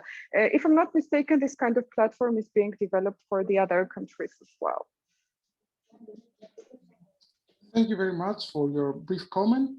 If there are no other questions, I don't see any other questions. I would like to call for a break, for a 10-minute break. We will be starting in 10 minutes from now with our second session, which is dedicated to post-pandemic economic recovery. I would like to thank all the panelists. Unfortunately, Ms. Koryaouli just texted us some minutes ago that she's facing some technical problems and she couldn't join us. Maybe if she comes later, she could also respond to the question posed to her. So, dear panelists, thank you very much for for sharing time with us, and see you all in 10 minutes. And to share some of our views on the impact that COVID-19 had on the pandemic, not the disease itself, but the implications of both the pandemic and the measures taken to mitigate and to prevent the disease from spreading, and also to share some views about what is our view about the change around the corner and the possibilities that multilateral development banks will have, and the need for their assistance to support economic recovery in the post-pandemic period. Thank you very much for your brief introduction, Mr. Yorga. Yes. In this session, in session number 2, which is dedicated to the post-pandemic economic recovery, challenges and priorities, we have 4 speakers. The first one was kindly introduced himself. Is Mr. Ginia Arminio Yorga from the Black Sea Trade and Development Bank. The second speaker is Mr. Stavros Kalognomos, who works for the CPMR. And the third speaker is Mrs. Patrizia Bussolini. I don't know if she's online, if she can hear us, but we will catch up with her later. Patrizia Bussolini works for the European Commission, and the fourth and final speaker of this panel is Mr. Alexandru Stratan. I would like to remind you with the housekeeping rules. And first of all, I would like to remind you that this session is also recorded and will be posted online later on our channels. And of course, it's broadcasted live on Facebook. You can also find in the chat box the link, and you can share it with your friends on your social media. If you have any questions, please use the Q&A button for questions and comments. But if we have time enough at the end of the session, we can also open the floor and the mic to any of the attendees willing to participate in that way. In the previous session, for those who were not able to attend, we discussed about national response to the pandemic, and we see the point of view of 3 member states of the BSEC: Armenia, Georgia, and Ukraine. And of course, we also opened up the discussion, and we also had a proposal from BSEC Permis in order to elaborate a little bit more, or more than that, on the cooperation of the BSEC state when it comes to tourism and traveling inside the borders of the region. In the second panel of today, in the second actual session of today, the invited speakers are asked to present any initiatives developed by their institutions or any other existing regional frameworks to support the economic recovery of the Black Sea countries. And our guests will also be invited to discuss the challenges and opportunities in the past 1 year since the COVID-19 outbreak, and more importantly, share their views and their opinions on the day after. And with this short introduction and without further ado, I would like to give the floor to Mr. Iorga, who is Head of Policy and Strategy with the Black Sea Trade and Development Bank. And I can also see his PowerPoint presentation. Mr. Iorga, the floor is yours. You have 12 minutes, and I will flag you after 10 minutes. Thank you very much. I thank you very much for the opportunity. As I said, it will not take longer than 10 minutes. So when you flag me first time, I will be over. The thing is that we already know what in broad lines happened. What I would like to share with you are some consolidated data and analysis on the region that may not be immediately available. Of course, everything is public information, but the way that we'll put it together, it's helpful to have been provided in the context of this, in my opinion, in the context of this conference. The assessment of the impact of COVID-19, next slide, which I don't know how to, okay, good. Thank you. So we already know. What I would like to highlight is the end of it, is that given what we know about the support measures, the mitigating measures of the effect of the lockdowns and the effect of the lockdown itself, in addition to whatever the pandemic has brought to us, these are the fact that if this pandemic continues, if modifications will be that vaccines will not be available or not effective to meet expectations, and governments will no longer be able or willing to sustain fiscal and monetary stimulus, there is a high likelihood of negative demand shock on top of the supply shock that we have and disruptions of international trade and supply chains that will destroy production capacity for a significant period of time, lower prices, reduce consumption and investment, and increase unemployment. And this probably would be something like a crisis we will never want to see, as it happens only in 100 years, as also happens a pandemic. In the next slide, I will like to share with you this slide. Yes, I would like to share with you what our member countries have done, and this is exactly the support that was provided by each of the member countries of PSEC. And as you see, it was on average higher than what other developing emerging economies have done, but significantly below what advanced economies have done. And actually, I'm not so sure that it was a bad decision, because as we will see further in the next slide,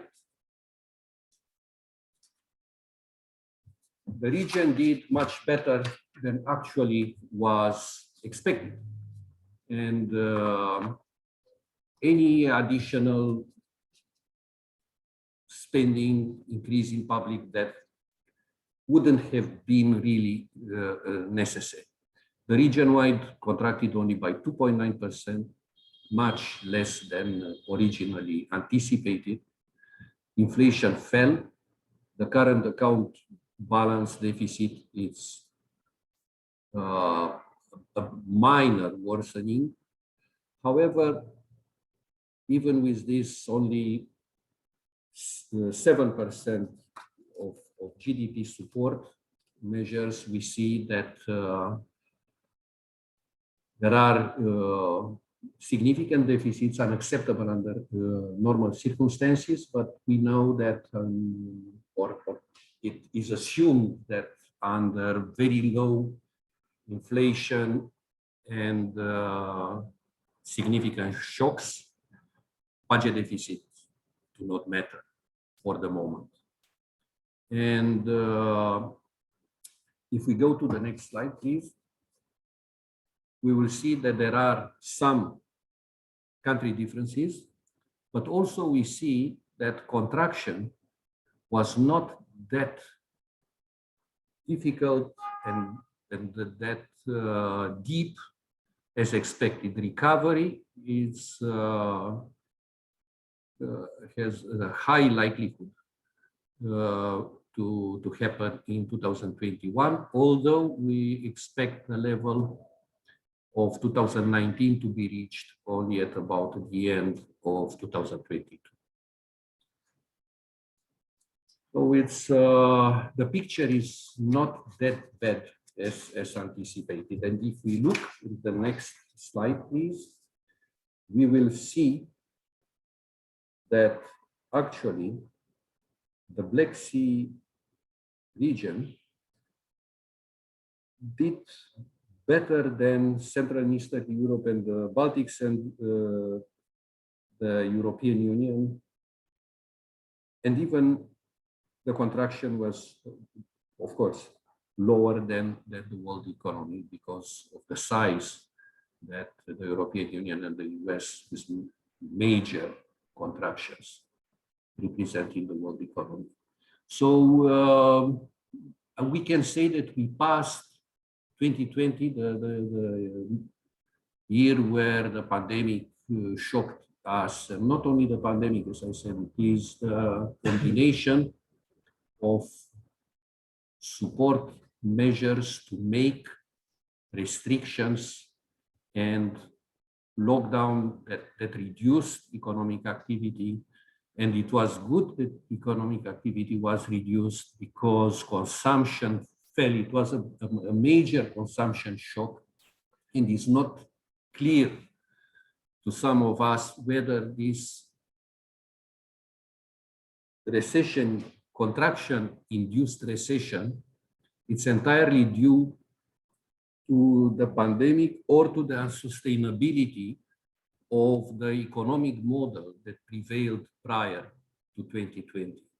We know very well that now we are at a paradigm shift from the linear economic model to the circular economic model, where we put more emphasis on reusing existing material recycling, and renewable energy rather than exhausting resources and treating or dumping waste. We also are in the middle of or at the beginning, but it already started. The fourth industrial revolution, the digital revolution, and we know that 5G will change a lot. Actually, this contraction of about 3%, I would take it as positive, actually. It provides significant room for adjustment to the new economic model and to develop areas of activity which would be important in high value added for the future. Of course, service economies have suffered more, and this is an issue to be considered for the future. If we move forward, what I would have to the next slide, that's we face basically two main challenges. And this is good that the support measures were not higher than this 7% of GDP, because debt levels are increasing everywhere. The world has something like over 300% of total debt to GDP, and this makes repayment almost impossible. And we know that when we reach this kind of levels, debt crisis may occur like in the 80s, but usually debts of this size are paid, or the share of debt to GDP is reduced by a combination of higher taxes, lower investment, and inflation. And none of them is good if we look for the future. And therefore, we have to look at the future investment with the highest prospect of bringing returns, high returns, and to use all opportunities that regional cooperation and policy coordination can offer to the member state to facilitate their economic activity, fulfill their potential, and tackle the challenges involving public goods like vaccination. As we move forward, we'll see to the next slide. We'll see that there is there are challenges not only to economies and to policymakers, but also to the MDBs as their role is changing. And as opposed to other crises now, they are both on resource mobilization, but an increased targeted assistance and risk mitigation. It is an increase in the demand for multilateral development bank support, in particular for regional and sub-regional like us, who know better the region, have less policy conditionality, and can provide targeted assistance at a smaller scale, in particular to the SMEs sector, in startups where we know that bank funding is not readily available. Uncertainty about the future is driving a lot of demand for the presence of MDBs, in particular for these risk management and mitigation products, as they can reduce the concerns of private investors and facilitate their participation and supplement private sector needs. In this context, in the next slide, please, BSTDB has maintained contacts with clients and made various reviews and stress tests because we didn't know what this crisis will bring and whether it will have a balance sheet effect on the companies through a financial sector weakening. And we didn't see up to now any kind of deterioration, significant deterioration in the financial institutions in the region. But we also have to consider that a lot of regulatory forbearance has been given. Financial statements of borrowing corporations were postponed. Let's say holidays and tax holidays have been granted, and we do not have a full picture of the impact on the balance sheet of economies. When the support measures will be withdrawn, it is not clear how many companies, in particular those that work with openly with clients, shops, stores, hotels, travel agencies, I don't know, airline companies will still be viable. Therefore, we are committed to make best efforts to continue supporting clients and to look into their needs and to determine priorities and find best ways in which to support businesses in the member countries. Our portfolio increased significantly in 2020, and we concentrated efforts exactly on the most vulnerable segment of companies. We, for the future, consider to provide assistance also to municipalities, utilities, and producers of medical facilities. The investment needs in the region are high. Even before the crisis, the investments in the region were much less than before 2008 crisis as a share of GDP.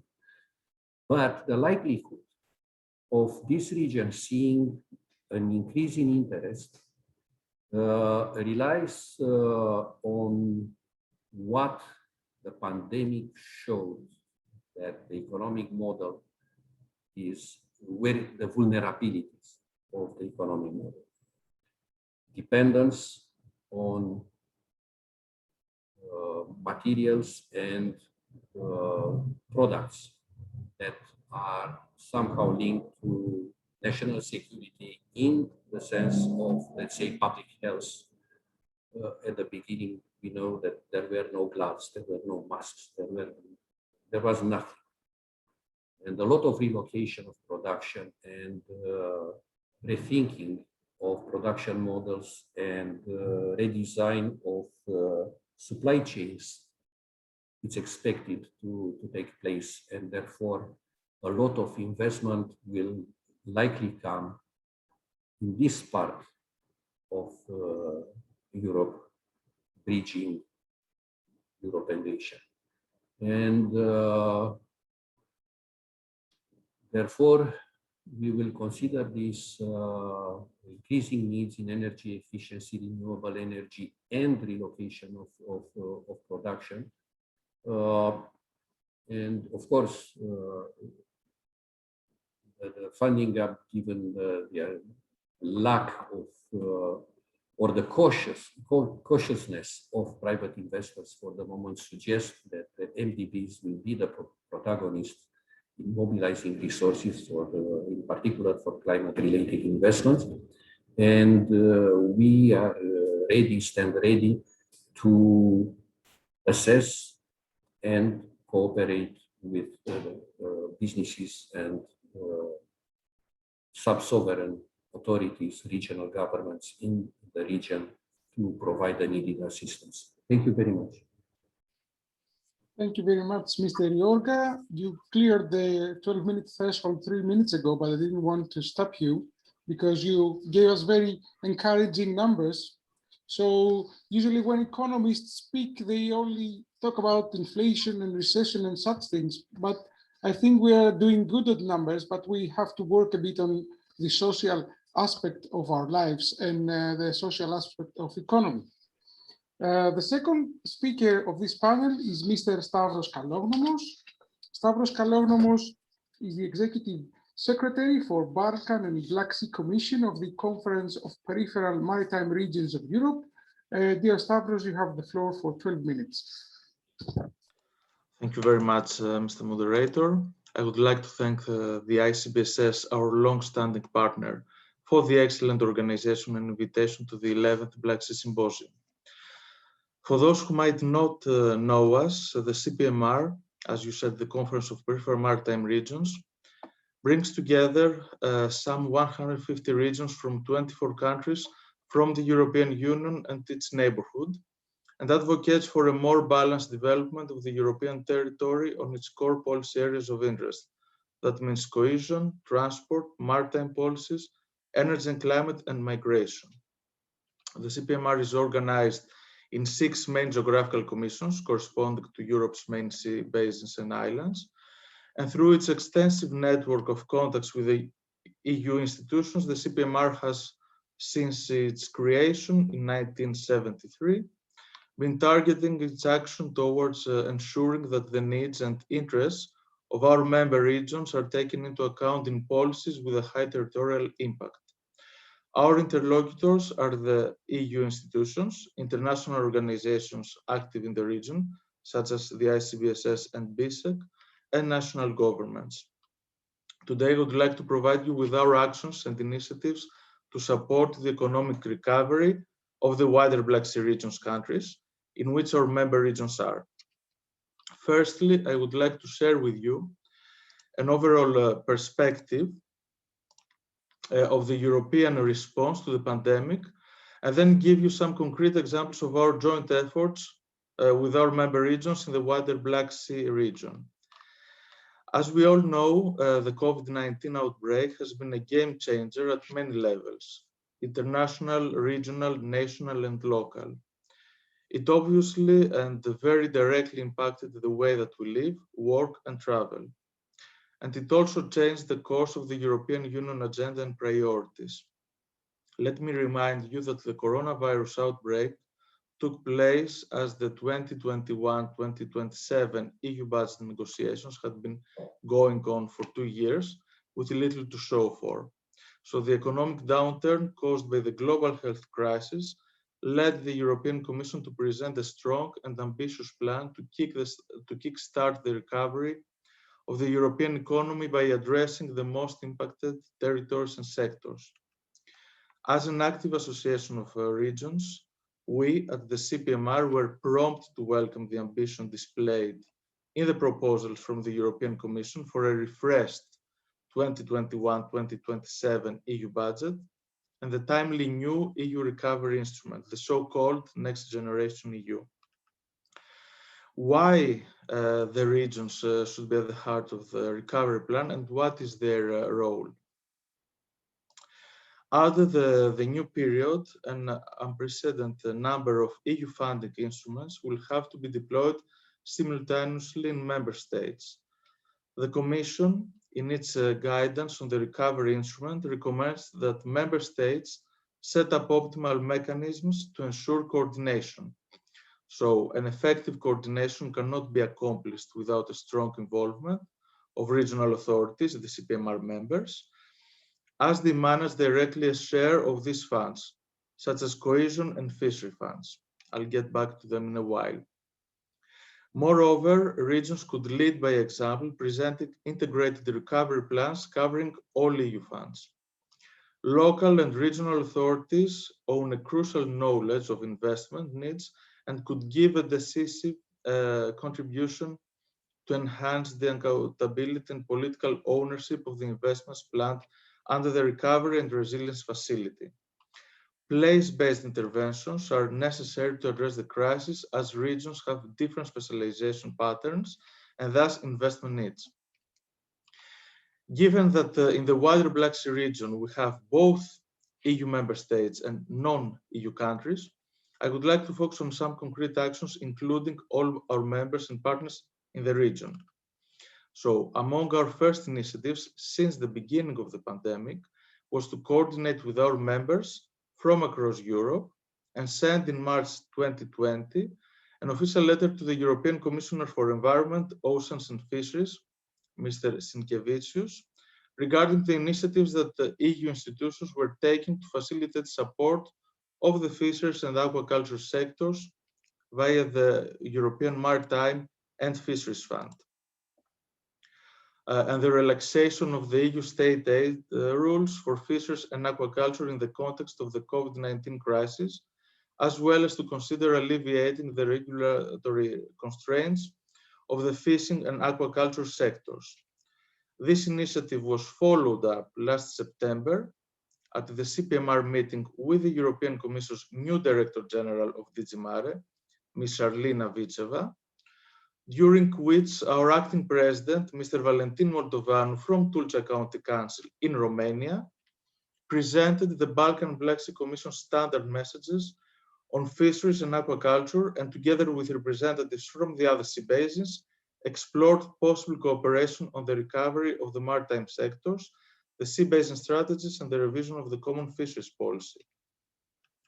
Furthermore, we had the honor to welcome the European Commissioner for Cohesion and Reform, Ms. Ferreira, to the CPMR General Assembly last October.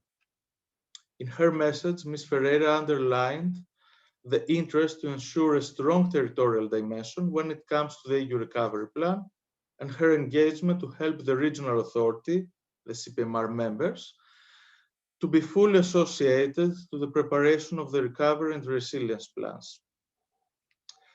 In an official letter that followed the General Assembly, we shared with Commissioner Ferreira the priorities of our geographical commissions, highlighting the importance of considering, maintaining, and boosting the dynamics of cooperation with the neighborhood countries, both in the Eastern neighborhood, the Black Sea, the wider Black Sea region, and the Western Balkans. So we see that we cover the whole ICBSS and BSEC area. The importance of our message was to avoid increasing gaps, and we also wanted that recovery happens for all regions, and so that we also avoid different speeds and to minimize the tendencies of renationalization at the borders of Europe, so between the EU countries and the non-EU countries. We also included the role and added value of regions in the implementation of cohesion funding. Let me remind you here that within this funding, there are the different Interac programs that cover both EU and non-EU member regions to support the reskilling and upskilling of youth in the different sectors of the economy of maritime and coastal regions, especially to promote a faster recovery and the smart specialization strategies perspective in the future programming period as an additional way to enable the recovery. And we also have a concrete example from the western part of the wider Black Sea region, the EU strategy for the Adriatic Ionian region, the so-called Adriatic Ionian macro region. As you might already know, macro-regional strategies can indeed give a major contribution to the recovery efforts, because firstly, they provide an ideal policy framework through which public authorities can cooperate and build institutional synergies to deliver the recovery. Secondly, their priorities are to a large extent consistent with the underlying vision of the EU recovery package, notably on promoting a green and digital transition. We had the opportunity to hear more about it this morning from Mr. Willems. And thirdly, because macro-regional strategies such as the Adriatic Ionian and the Danube ones we have in the wider Black Sea region can help bring territorial focus to the design of the recovery measures. Let me share my screen and also send you the link through the chat.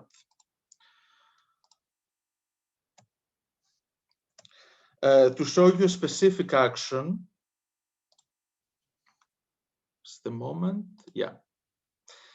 So to show you a specific action on that started as a deliverable of an Adriatic Ionian focus project, but still is open to partners from all over Europe. The Cultural and Creative Regional Ecosystems, the CCRE S3 thematic area, under the Smart Specialization Platform for Industrial Modernization of the Regional Smart Specialization Strategies. The CCRE S3 is the result of close collaboration of 3 active CPMR members in the field of creative and cultural industries and synergies, namely the regions of Western Greece, so a Greek region from the wider Black Sea region. You can also see them on the map.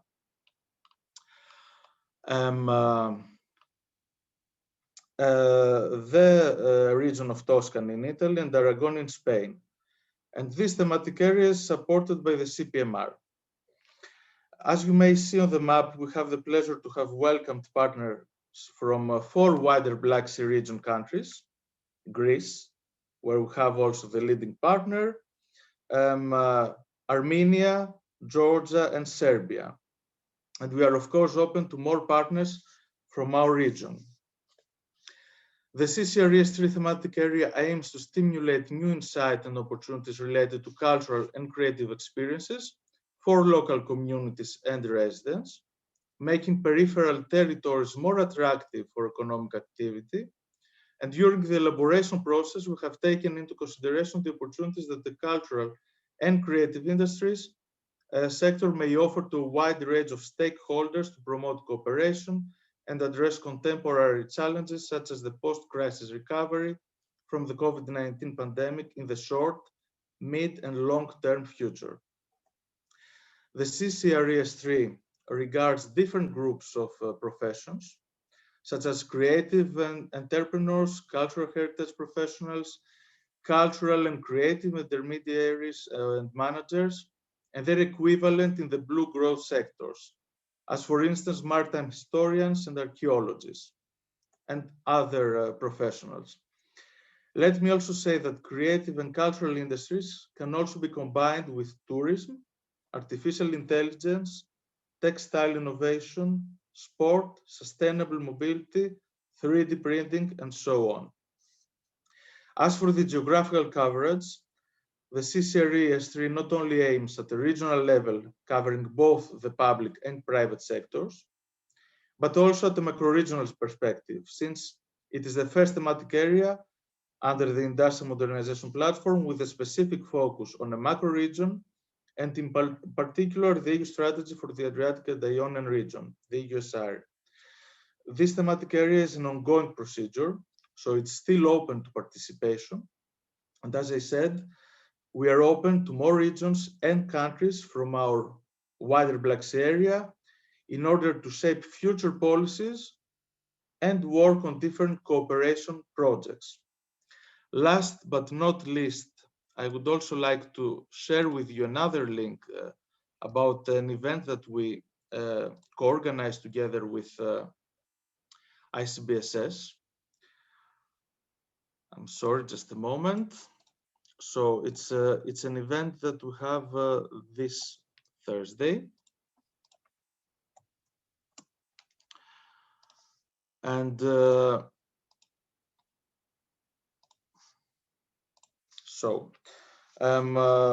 as I said, we are organizing under the Seas, Rivers, Islands, and Coastal Areas Intergroup of the European Parliament, to which the CPMR offers the Secretariat support, an online conference hosted by the member of the European Parliament, Ms. Carmen Avram, on fisheries and aquaculture in the Danube and the Black Sea region, to exchange views for building forward better after the pandemic. You can still register. You're more than welcome to join us and exchange with other participants and see how we could promote building forward better all together. Thank you very much for your attention, and I remain at your entire disposal for any questions you may have.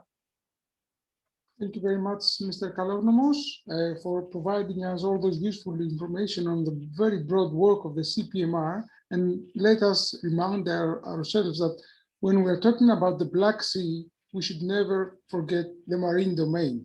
And I am aware, I know that the BSEC is very active lately on issues of protection of the marine environment or marine tourism. And we should never forget that it is the second, let's say, probably workhorse for building back better along with tourism. Now, I would like to call on the floor Ms. Patrizia Mussolini, who is a policy officer with the Directorate General for Maritime Affairs and Fisheries, Sea Basin Strategies, and Maritime Regional Cooperation and Maritime Security of the European Commission. Patrizia, the floor is yours for the 12 next minutes. Thank you, Gerasimos. Thank you to all the panelists. Thank you, and a good day to all the participants to this interesting event. Stavros gave me many elements to build on from my side. First of all, I would like also to thank the ICBSS for inviting and keeping DG Mare always in the loop when they organize these events that cover indeed the maritime dimension on the cooperation in the Black Sea. Indeed, we have now quite a long history of cooperation with the ICBSS and together also with CPMR, BSEC, of course, that are part of the governance of the Common Maritime Agenda, which I will introduce you in a few minutes. I just wanted to mention that with the ICBSS past year, we have organized a couple of events exactly tackling the objective of this event, meaning start initially identify which were the impact of COVID in the blue economy sectors. So we have already done some work on this, but now, of course, 1 year after, we have some more elements, and for sure, the reflection and also the concrete activities have advanced. So, as anticipated, let me briefly give you the framework I'm about to present. I'm about to explain you the key elements, which is the Common Maritime Agenda for the Black Sea. And the reason why I mentioned that Stavros gave me the perfect link is that the Common Maritime Agenda for the Black Sea is the third EU sea basin strategy, which in broader terms can be compared somehow to the EU macro-regional strategies, more or less.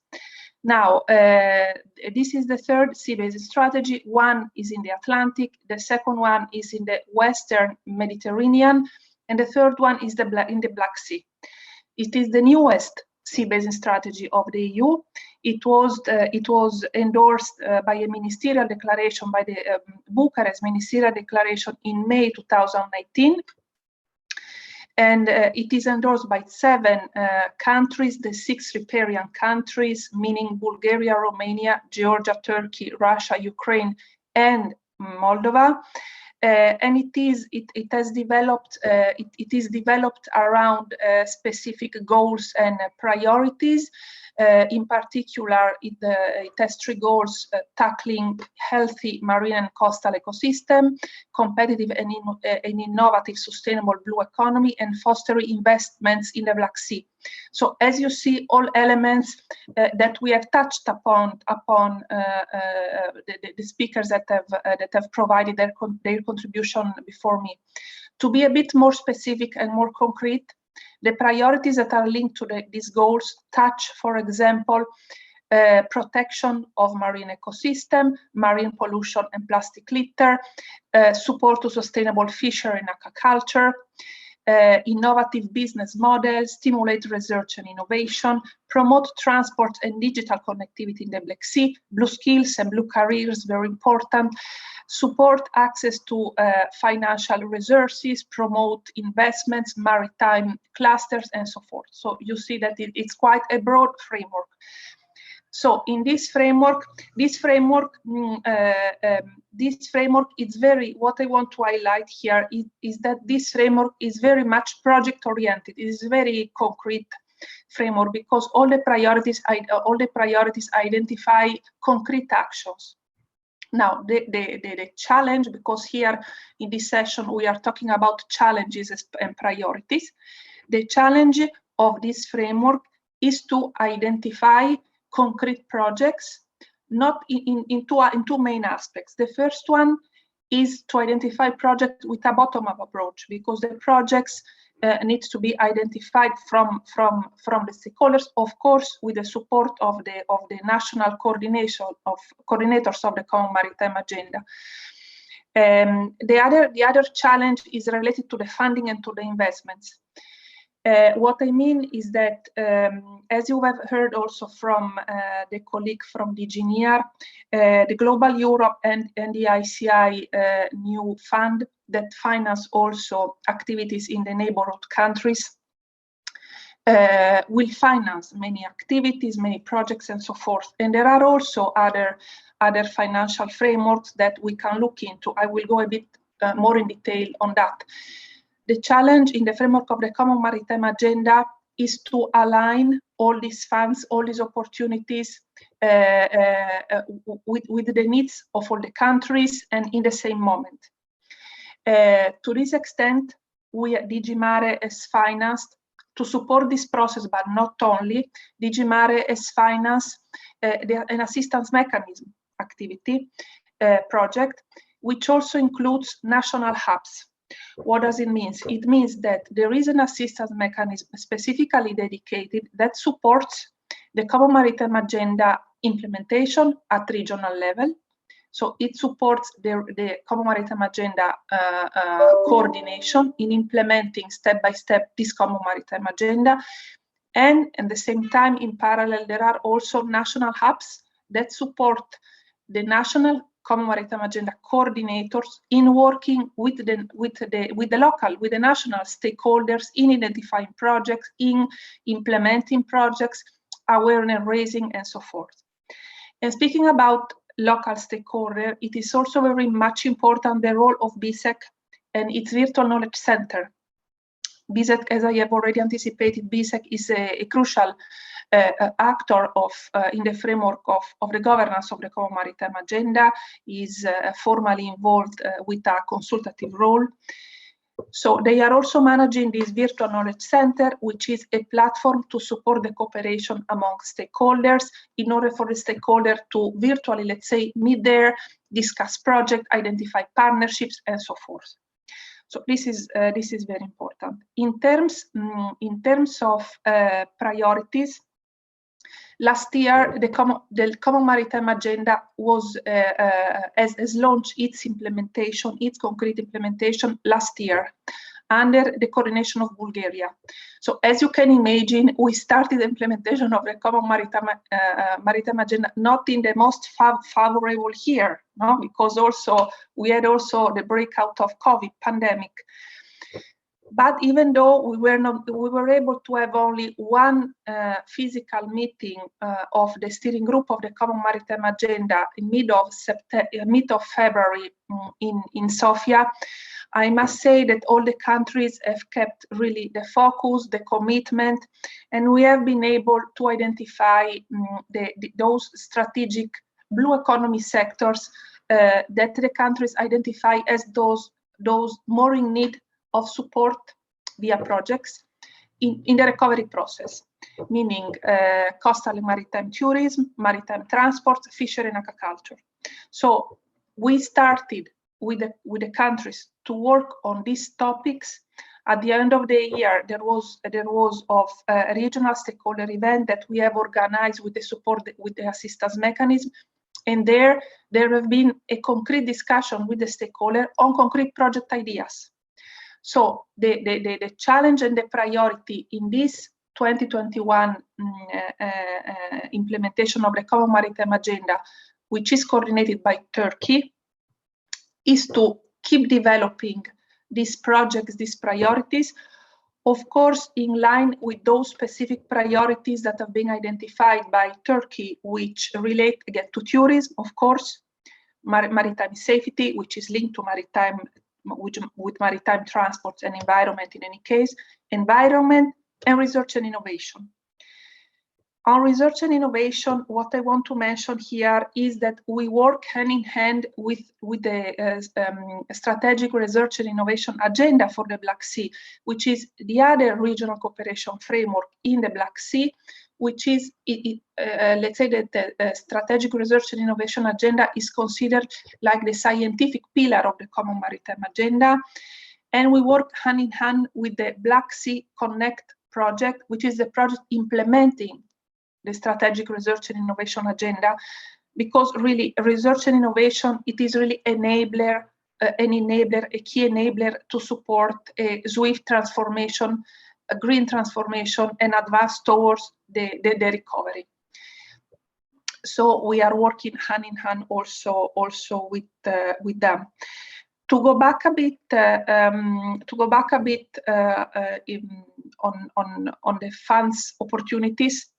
We are working on in order to finance the projects that step by step will be identified. In parallel with the work and the cooperation we are having with the DGNIR and with EAS in order to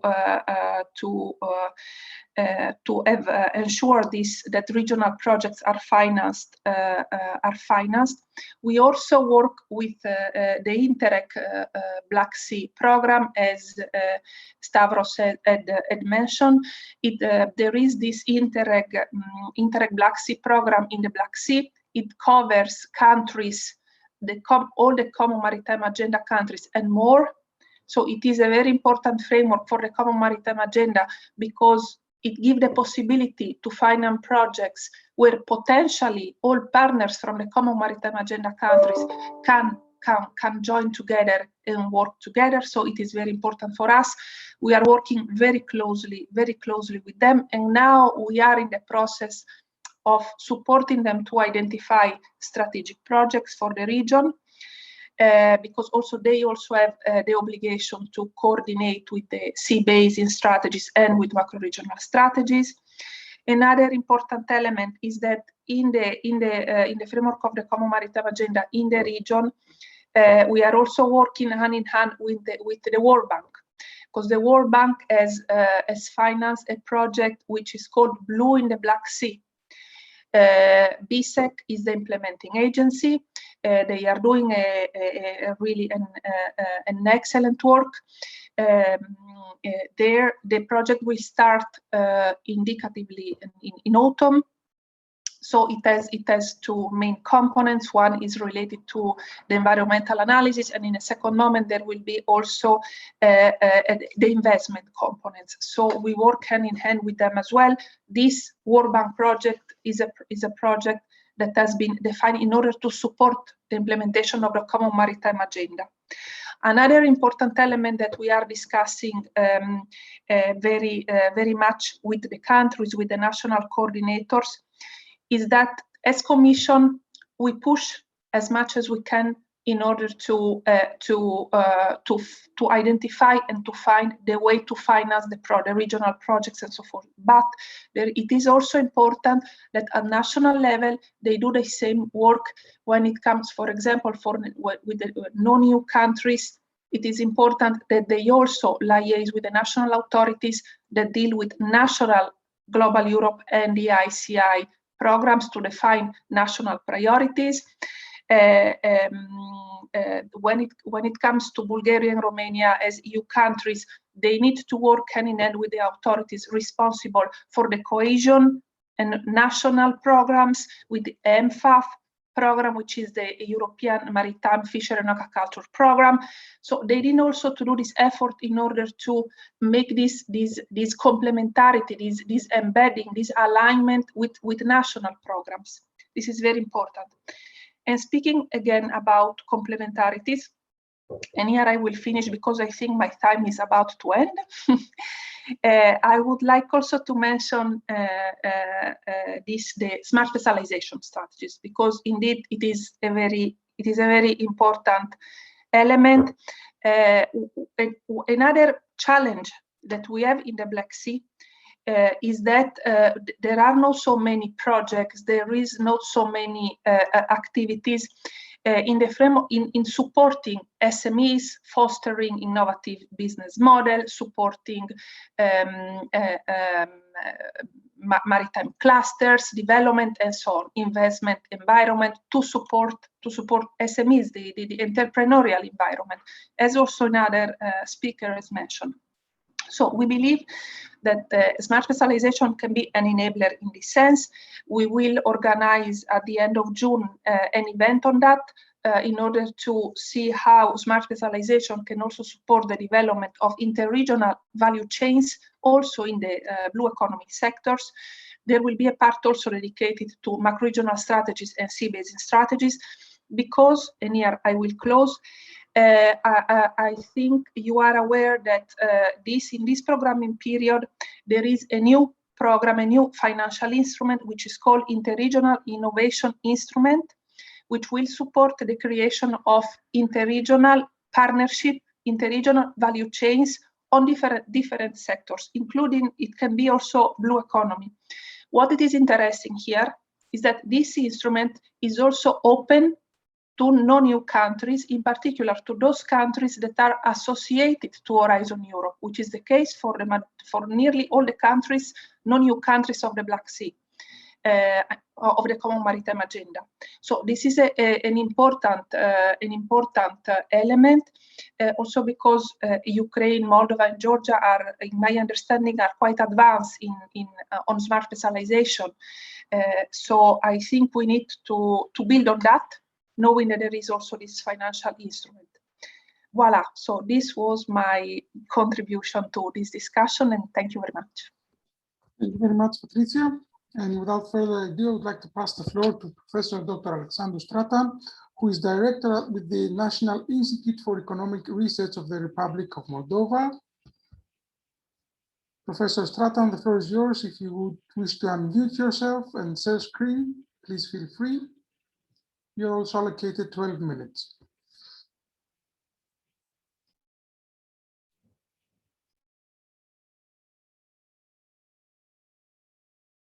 Could you please unmute?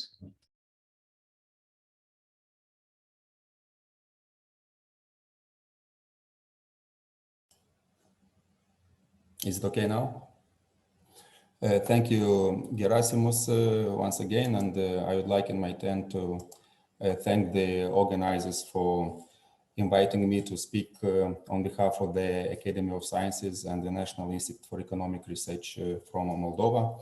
I will try to focus, as I have many slides with interesting details, I would like to focus mainly on the trend, because Moldovan economy was much affected last year from the coronavirus pandemic. And first of all, of course, I would like to mention that the gross domestic product, the GDP, marked a significant decrease last year compared to 2019.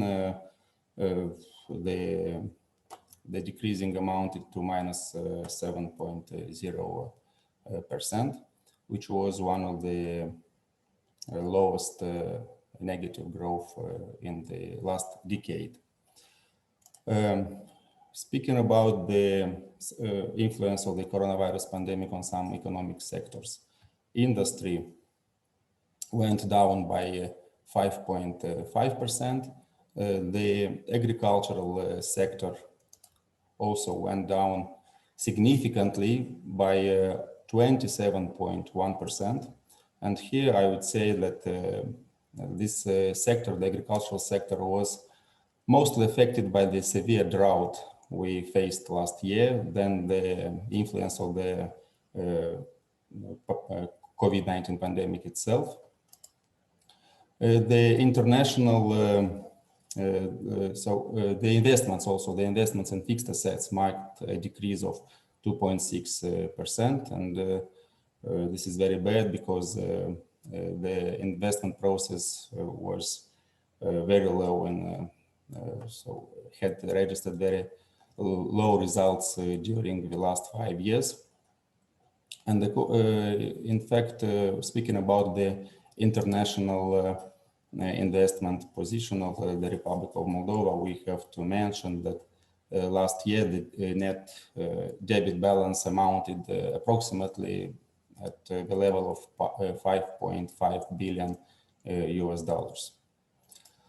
Concerning the transfers from abroad, despite our pessimistic forecasts at the beginning of 2019, during 2020, the international the transfers of financial means from abroad, mostly remittances from abroad, amounted by 21.6%. This somehow managing to boost the consumption.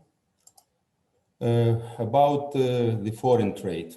Foreign trade, of course, was very much affected by the adverse influence of the external environment.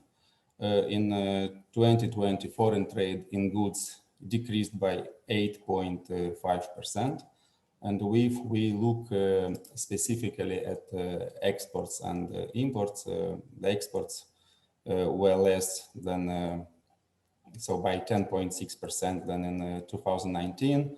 As for imports, they were less by 7.3% comparing to the evolution in 2019.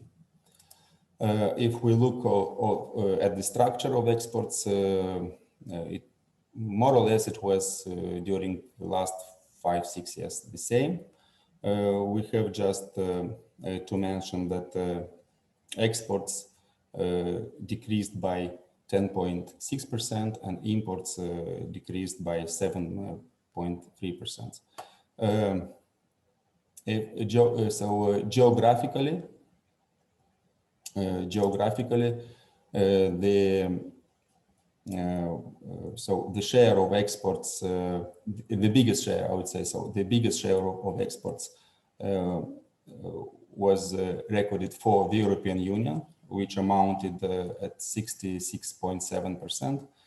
And as for imports, as well, the biggest share went for the European Union, for imports 45.6%. In fact, we have some chronic already problems related to the diversification and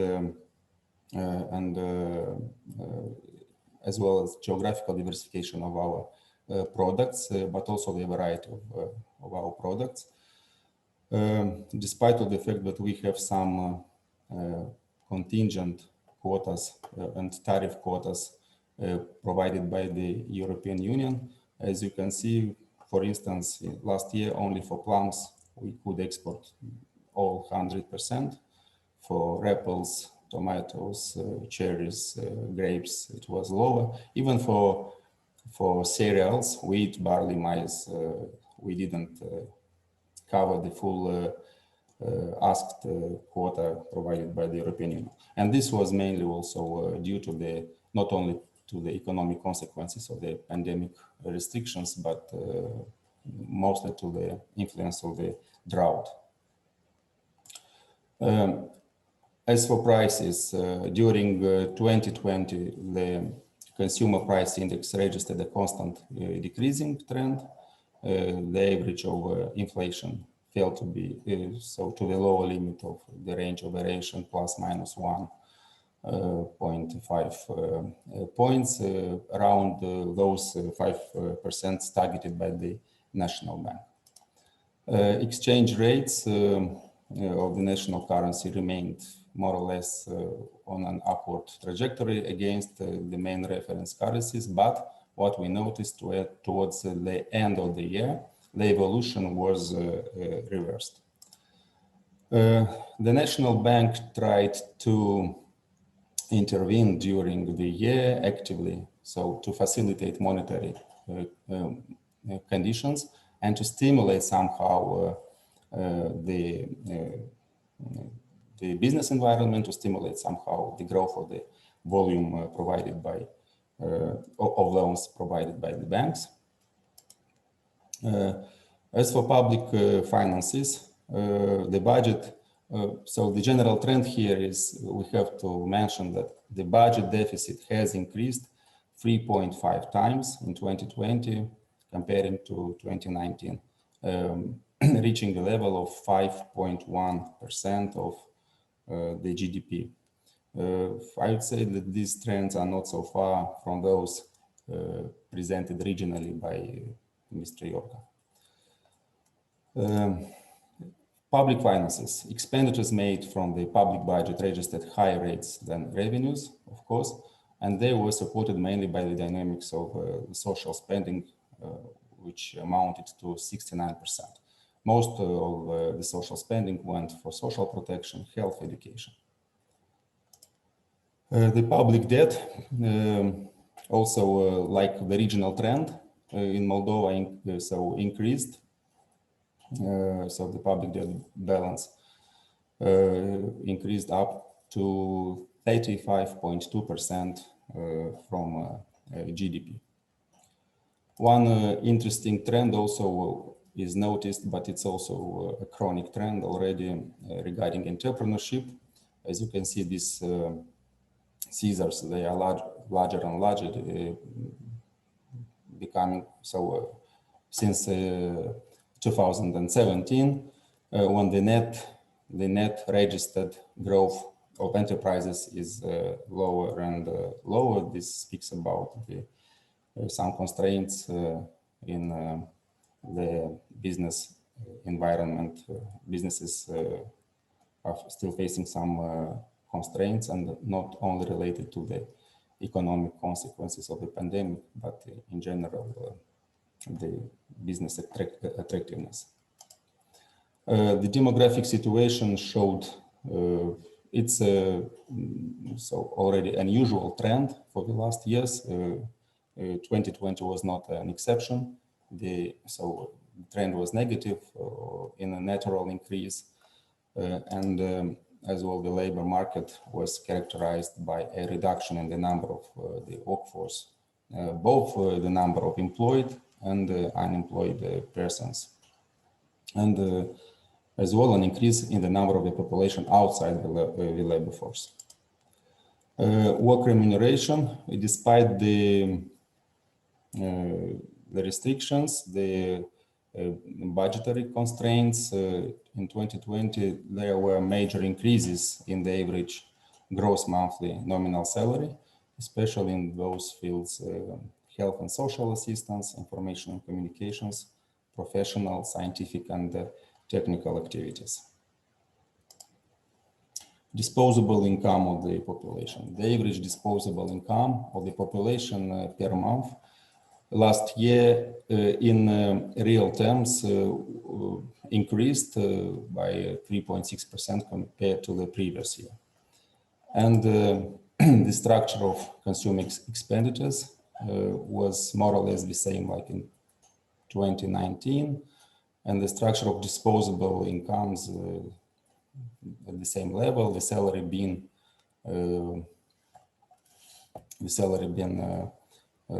accounting up to 50.2%, remittances, social protection payments, and most of the consumer expenditures went for food and the non-alcoholic beverages, clothing and footwear, housing, water, electricity, and gas. We also tried now to, we're trying now to show you what are our expectations for 2021. If you can see in 2021, we expect a recovery, the economic growth 4.5%.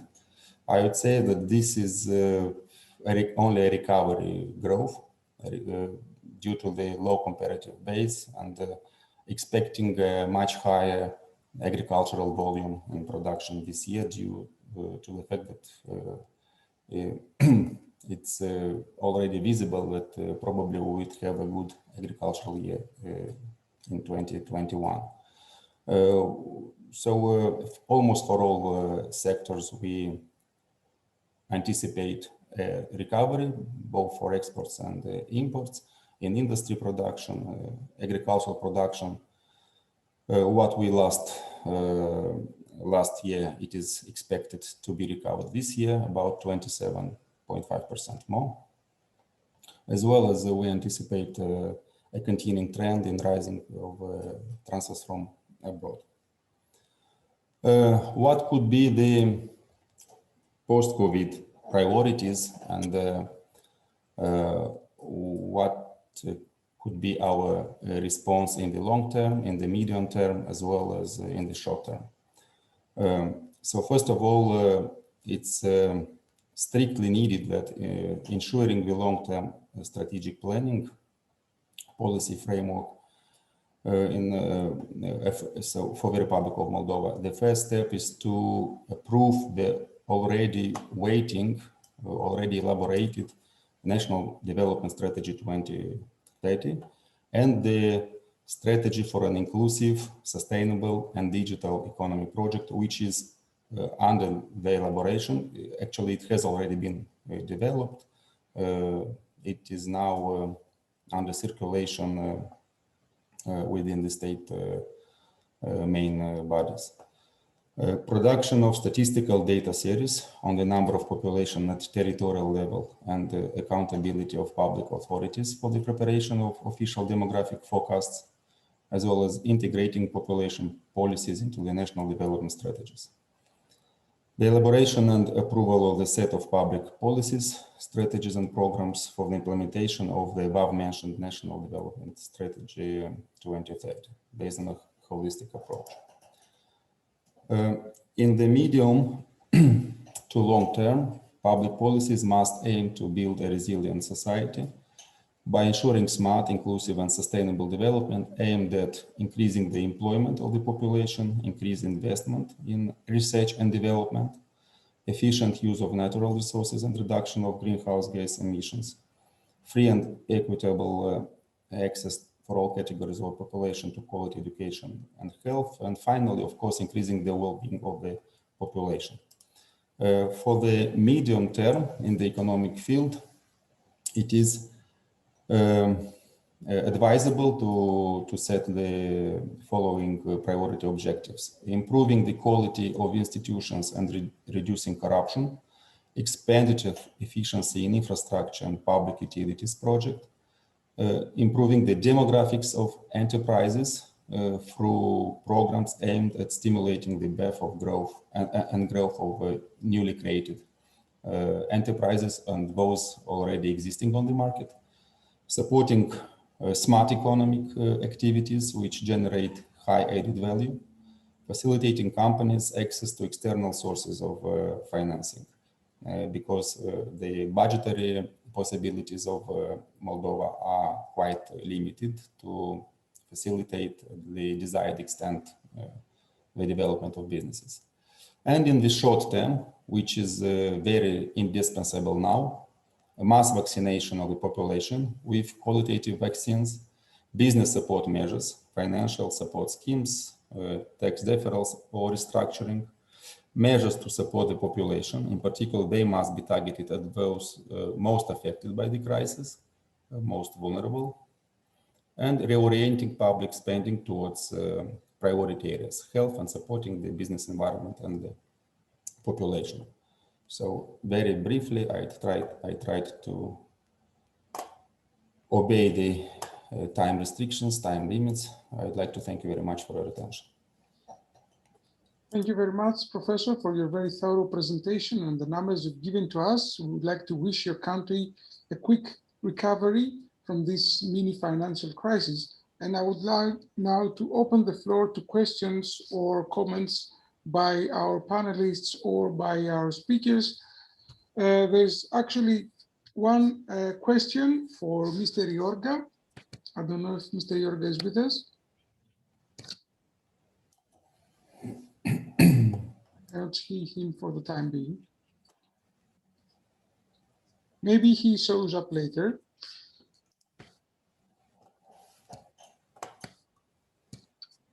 Okay, let's move on to other questions that have been sent to us via email. First of all, I would like to remind you that this session, all sessions are being recorded, and if you wish to have a second look or a more thorough look, you will be able to do that via ICBSS web pages and channels. So feel free also to share our today's conference with your friends and colleagues if they could not attend. The first question I have is for Mr. Stratton, and I would like to ask him if he can identify roles for BSEC organization or for the EU in the efforts of Moldova to recover from this double COVID and environmental crisis that he has been mentioning. Thank you very much, Gerasimus, for that question. Of course, in order to respond somehow better to the COVID-19 crisis, to this economic fallout, and to maybe to also near term some uncertain epidemiological conditions, Moldova would have and we would like to benefit from not only the expertise, but for some financial help, both from all development partners. In what probably fields or in what sectors, I would say that industrial policy should ensure a gradual shift of the foreign direct investment attraction policy from, let's say, providing what we do now nowadays from providing assembly services towards development of effective manufacturing capacity. This is why I mentioned in my presentation that in the medium term we have to increase our investments in the research and development sector to make it more effective and to be able to provide manufacturing, to increase our manufacturing capacity. And what is really needed now in the short run and the medium run, and also in the long run, it is necessary to rebuild our domestic capacities of the pharmaceutical industry. We, because of course the COVID-19 pandemic crisis had a high impact on our health system, not only on our economic system, but on our health system, and we faced such problems. For instance, Moldovan health protection system so it showed that it depended not only the provision of supplies from abroad for some technological advanced equipment, but even for some things that are the most basic, such masks, gloves, sterilizers, tests. And we used to have a good pharmaceutical industry before, and in my understanding, we have also to try to rebuild and to renovate, to revitalize somehow this sector. And for this instance, we would need the implication, the involvement of the Black Sea region, EU region, and our development partners. Thank you. Thank you very much. And as Mr. Yorga have been informed, he's on his way to respond to your questions. I would like to pose a question to Mr. Stavros Kalognomos, and before we can take a break and rest for a short period, pending the third session. Stavros, we are aware that CPMR is very active in designing, planning, and implementing development projects with a local and a territorial dimension, as you've mentioned. I would like to ask you if you have implemented, or if you are thinking, if you're planning any projects related to culture and COVID, and how can we build back better by using cultural or such kinds of dimension? Thank you. Thank you very much for the question.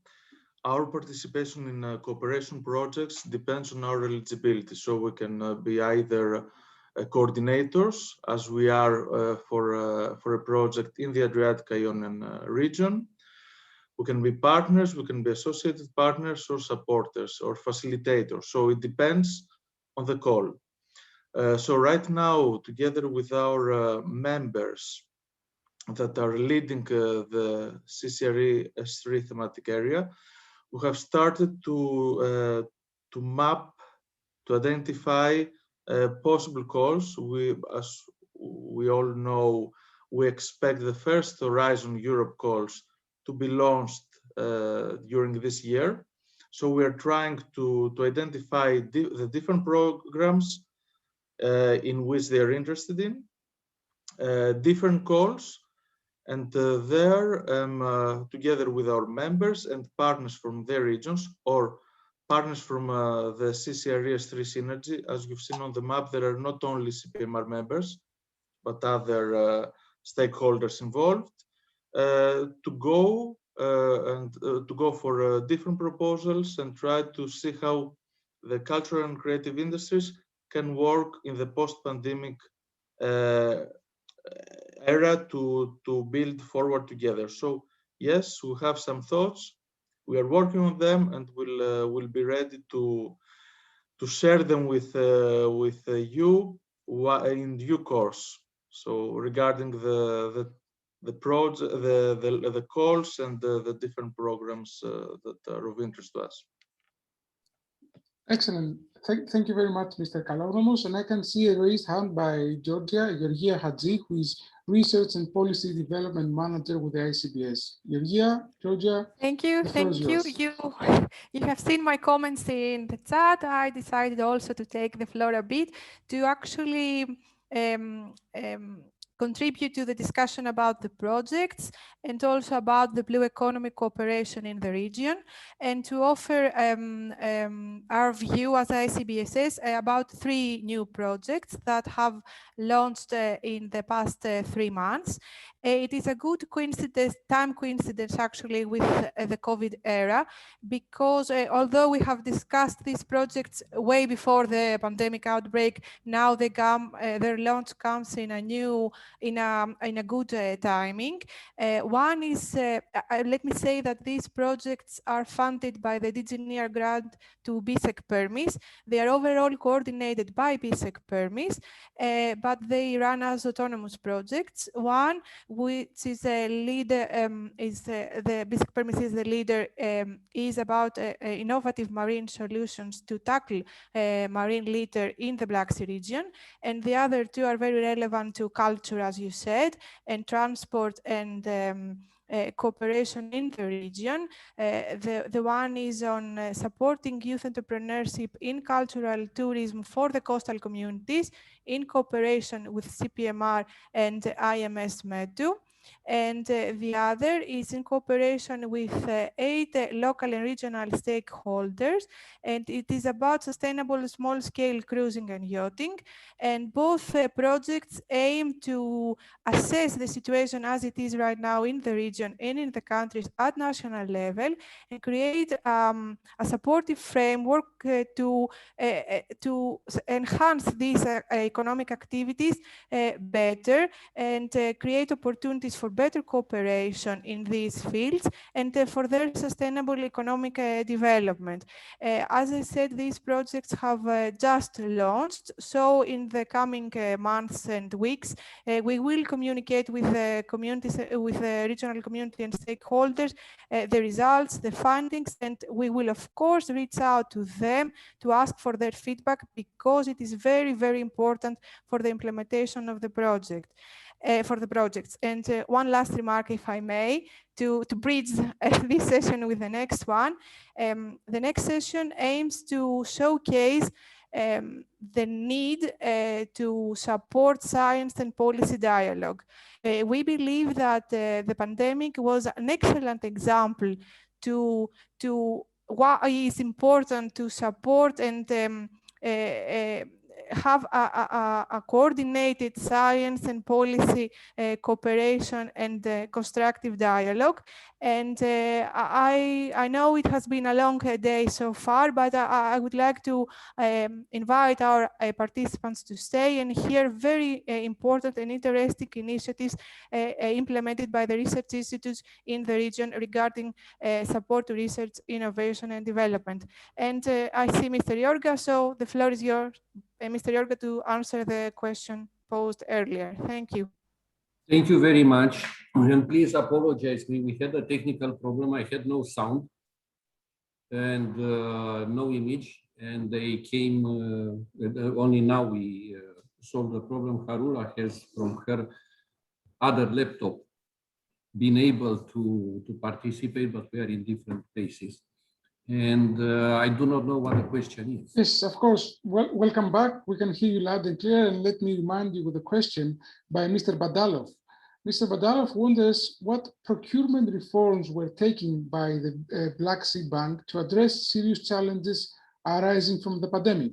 And we're discussing about procurement both for public or private projects. Well, the procurement rules didn't change because of the pandemic, okay? So we have the same kind of procurement rules for public projects that everybody has. These are internationally harmonized. Here you cannot have, how to say, to create different rules because then you may lose your co-financiers. And actually our boards, we are a regional institution as part of the BISEC family. We are working with public money and we cannot lose it or change. There is no flexibility in procurement rules, actually, in particular when we are talking about public money. Okay. So there is no change because of the pandemic in our procurement principles and rules. That's the answer. Excellent. Thank you very much. And thank you for taking time to answer our questions. And I think now it's time for a break. For those who do not wish to leave their positions or their laptops or devices, you can scroll down the chat and see various links and various ideas that the participants are sharing. We're very happy to have so many participants throughout the day. And I would like to remind you that we will come back after a short comfort break of, let's say, 15 minutes. It will be also announced on the chat to finish with our third session as Ms. Khanji has announced to you. So see you in 15 minutes.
Okay, as we are back for the third session of the 11th ICBSS Symposium, I would like to welcome you again. Please take your seats, put on your microphones. Excellent, I can also see all the panelists being present. We are starting with the third and final session of today's symposium, which is titled Development and Innovation to Build Forward Better. And this session wishes to present any initiatives or activities developed by the institutions of the respected speakers or any other national actors to support research and development and innovation, I would add, during the pandemic. And of course, we would love to hear their views on any research results that can be used in order to sustainably recover the current pandemic. Join us for today's panel, where we have four presentations and hopefully 5 presenters, and the course would be as follows. We will start with Professor Dr. Fivi Koundouri from Athens University of Economics and Business. The second panelist is Dr. Anton Afanassiev from the Southern Federal University. The third speaker is Ms. Melike Ergün from TÜBİTAK of Turkey. And finally, we have a joint presentation by Renata Petrevska-Nekoska and Professor Milen Baltov from the University of Ghent and the Burgas Free University correspondingly. Let me now pass the floor to Professor Dr. Fivi Koundouri, who is a professor at the Athens University of Economics and Business, and of course, a fellow of the World Academy of Art and Science, and a president-elect of the European IERE. Professor Koundouri, the floor is yours for the next 12 minutes. Thank you very much for the invitation. Thank you very much for having me in this important conference. It is important to know what each other is doing in terms of initiatives that are focused on sustainable development and the way this concept can help us recover back better. Lately, I start all my speeches with this triple tsunami, the pandemic that we are all facing, the huge economic recession that derives from it, and climate change, the mother of all crises that affects each and every country of the world. The United Nations Sustainable Development Solutions Network is it's a global network with more than 1,400 institutions that functions under the auspices of the UN and in particular the UN General Secretary, and aims to transfer sustainability solutions that is produced by university and research institutions to the other stakeholders of the society, the politicians, the policymakers, the financial sector, the companies, the businesses, that is the NGOs and the civil society. These stakeholders are those that need to implement the solutions so that we achieve the sustainability transition. Sustainability in terms of the environment and handling climate change and biodiversity loss, but also sustainability with regards to the economy and with regards to the society. And this particular crisis, the COVID-19 crisis, it's a huge structural break, but at the same time, it's a huge opportunity to restart forward better. UNSDSN Europe, that I am honored to co-chair, consists of 400 members and aims to align European recovery with Agenda 2030. The first report of the newly founded UNSDSN Europe is focused on the transformations for the joint implementation of Agenda 2030 and the European Green Deal, and showcases the pathways for a green, digital, job-based and inclusive recovery from COVID-19 pandemic. I am honored to co-lead this report with the president of UNSDSN at Columbia University, Jeffrey Sachs, but also with other important sustainability institutions like the International Energy Agency, FIM, NL Foundation, University College London, and the University of Rome. The main messages of this report is that we have a moral responsibility to build forward better, as COVID-19 pandemic-related recovery packages are financed by national debt, so they will be paid by future generations. The good news is that we also have an economic case for building forward better. Recent simulations of the effect of green and digital recovery worldwide confirm that a green economic stimulus is more growth enhancing than a return to normal stimulus.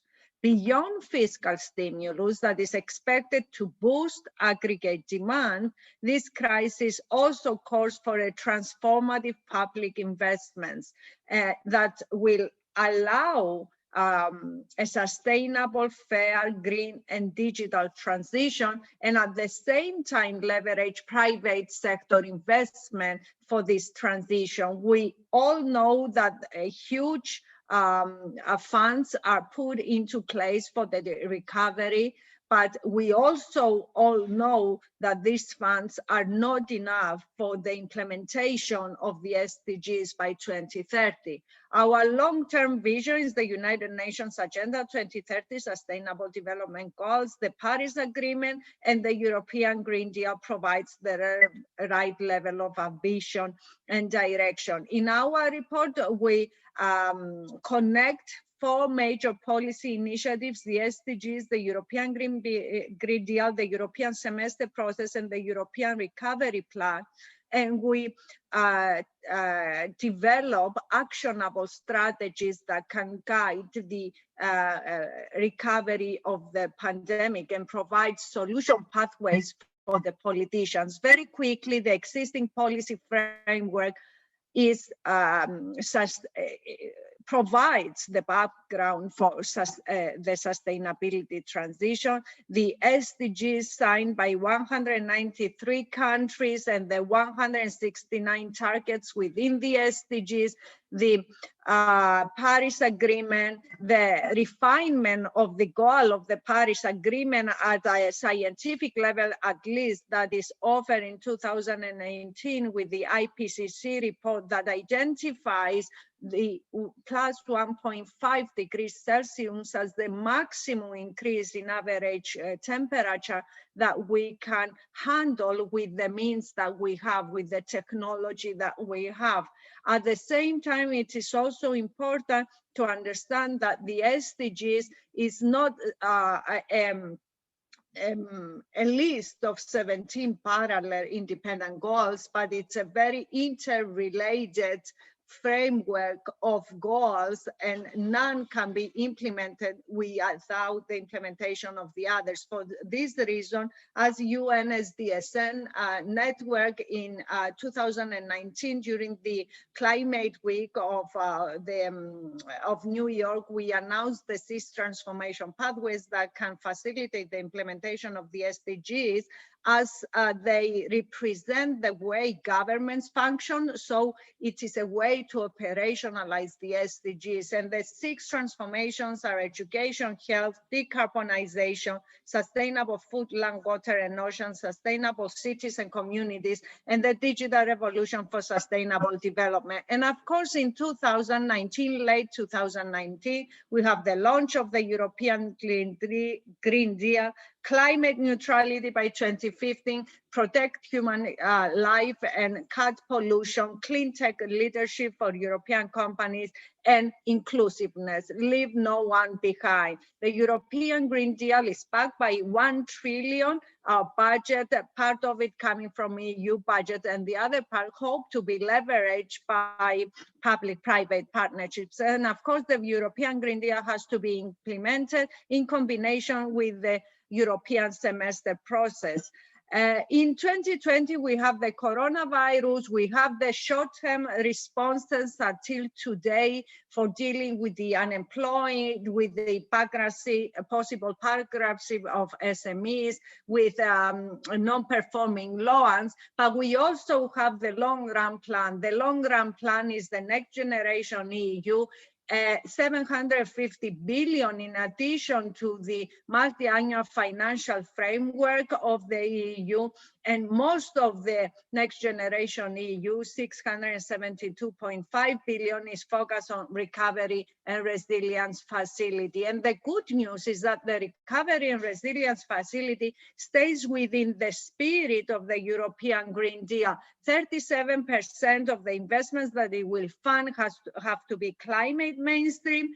The investments need to respect the do no significant harm principle, and 20% of it has to be digital mainstream. So the future of Europe is green and digital and inclusive, and all the recovery and resilience plans are now structured in the following flagship areas: power up, renovate, recharge and refuel, connect, modernize, scale up, reskill and upskill. And together with all this, we have the agreement late 2020 of all member state leaders to increase the ambition, for greenhouse gas emissions reduction by 55%. Our approach was to cross-map the SDGs and the European Green Deal, and we found that the two policy initiatives are mirror images. Where you see dark green, we have an explicit reference in the European Green Deal text to SDGs, and when you see light green, you see an implicit reference between the two. Obviously, there are some wide areas because the SDGs are a more inclusive, a more holistic framework, and this was expected. To be able to implement the European Green Deal and the SDGs, and at the same time coordinate this with the semester process recommendation, we've done this cross-mapping with the semester process recommendations as well, and we found 72% alignment on average in the 27 European countries between the significant challenges faced by the SDGs and the recommendations that the European Commission gives to the countries in every semester in order to align better with the European policies. Now, in order to make this transition, however, to sustainability, we need explicit technological and investment pathways. And in this report, we showcase the importance of system innovation, that is the combination of systems thinking and the process of innovation, so as to enable transformative change within complex systems. What we need to understand is that the SDGs and the European Green Deal needs to be conceived on a systems approach with simultaneous multiple objectives: decarbonization, environmental sustainability, economic prosperity, social inclusion, with multiple policy instruments, public investments, phasing out subsidies to fossil fuels, market mechanisms, regulatory frameworks, like regulation of lands, and of course the many technological solutions. We showcase three transformative technological pathways, one in the power sector, where we recommend progressive phase out of traditional sources and an innovative mix of renewable energy solutions. With regards to industry, we recommend focus on hard to abate segments: iron, steel, cement, petrochemicals. With regards to transport, we focus on roadways, railways, airways, and navigation, and focus on innovation for these areas where the climate neutral solutions are not in place yet. And with regards to buildings, we propose guidelines for new buildings and retrofitting and strategies. The road to climate neutrality will be achieved through renewable energy sources, nature-based solutions, and circular economy. And of course, the road to climate neutrality and the increased ambitions for climate, for greenhouse gas emissions reduction needs money to be implemented. And the estimated amount of money, of investments that are needed for achieving the 55% goal by 2030 is 350 billion per year in the different sectors of the European economy. So we need sustainable patient finance. We need our fiscal policy, our financial sector, and our private sector to have access to develop, but also have access to sustainable finance. Since the 1980s, governments were asked to intervene only for the purpose of fixing market failures. However, today they are asked to make significant long-term investments to support a rapid recovery from the COVID pandemic. So there is an entrepreneurial role for the state to provide this patient finance. We know that businesses will not invest unless they see an opportunity for growth. So we need to turn mitigation into opportunity for investment, and innovation is key here.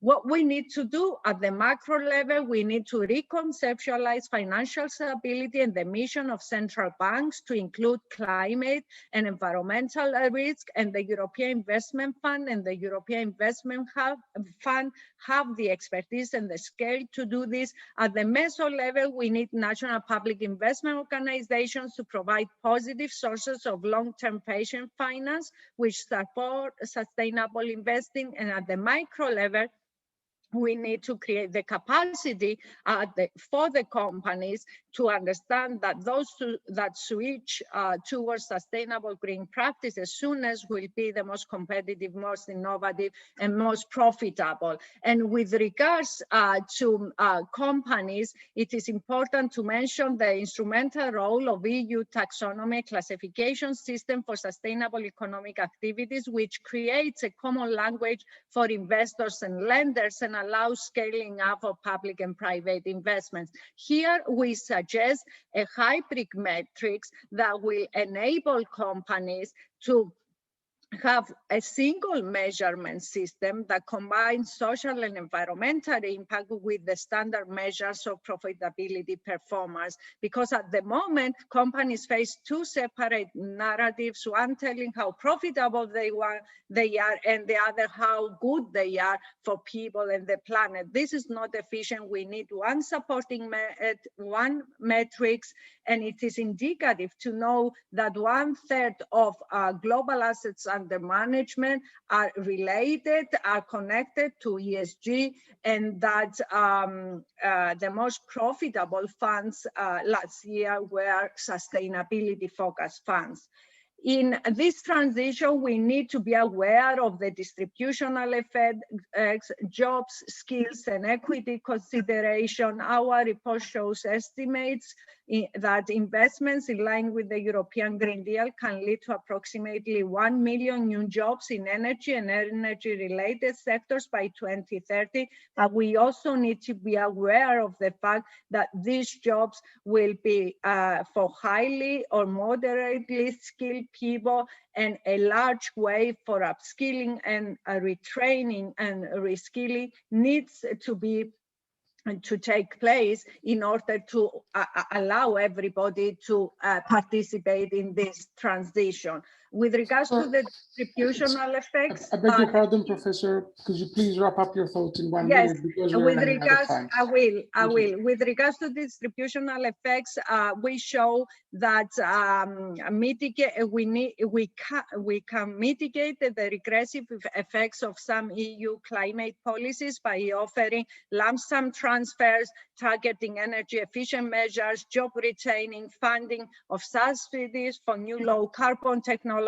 So we can show that mitigation policies can ensure more equality, increase GDP, and increase employment, and have a progressive effect in all EU regions. And at the end of our report, we showcase explicit criteria for the assessment of recovery measures, some related to environmental impact and some others to economic and social impact. At the same time, let me quickly say that we work as a cluster for sustainability transition, the Athens University of Economics and Business, and my research lab on research on socioeconomic and environmental sustainability, the Sustainable Development Unit that I direct at the Athena Research and Innovation Center, and UNSDSN Sustainable Development Network. We work in research and innovation, innovation acceleration and deep demonstration, and education and training awareness.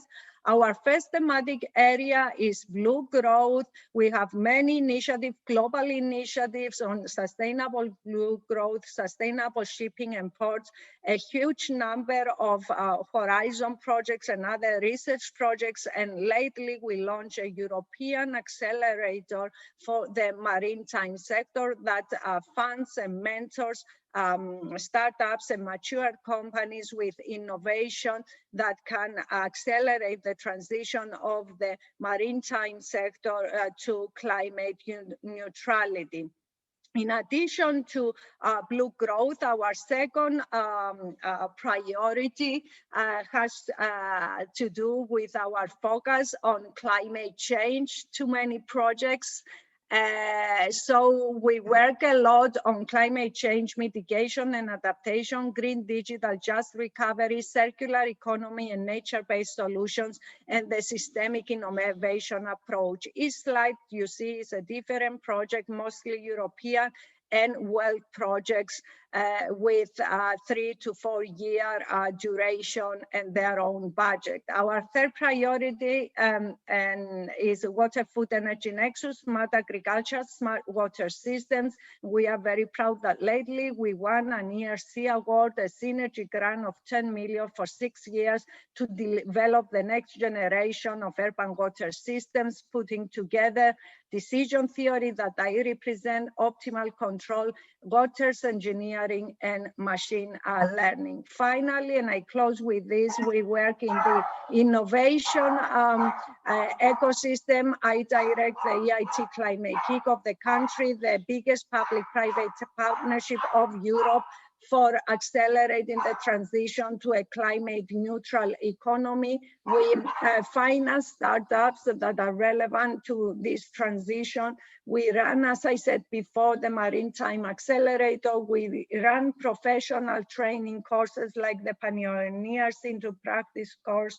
And finally, we are involved in many global and European events. Thank you very much for your patience. I will be available for any questions in the Q&A session.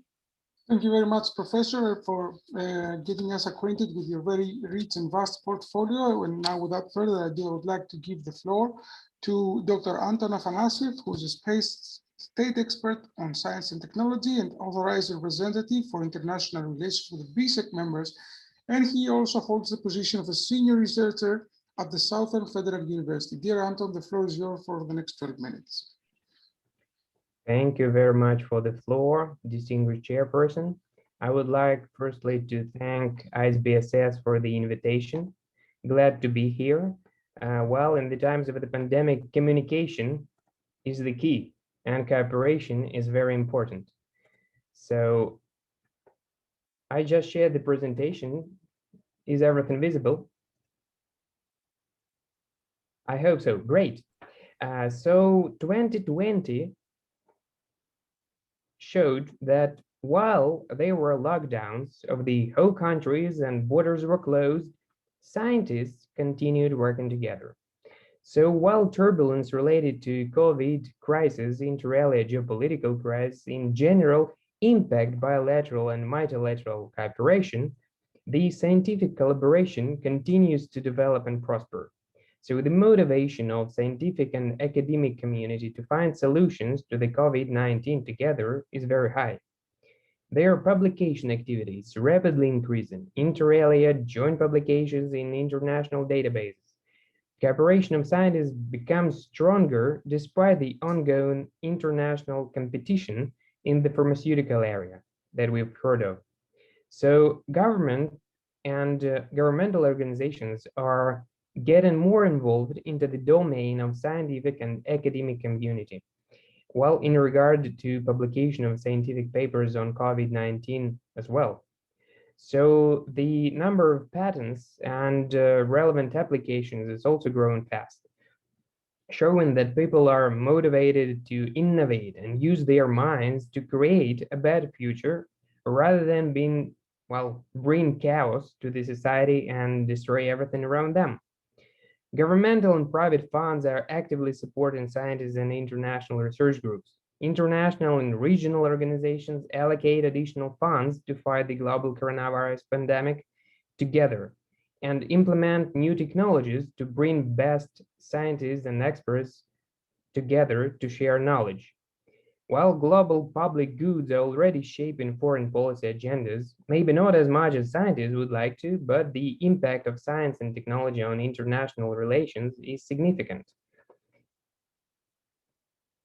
So scientific and academic community, as well as the representatives of the healthcare industry, remain to be the most active in terms of publication activity on the COVID-19 topics, including joint international publications.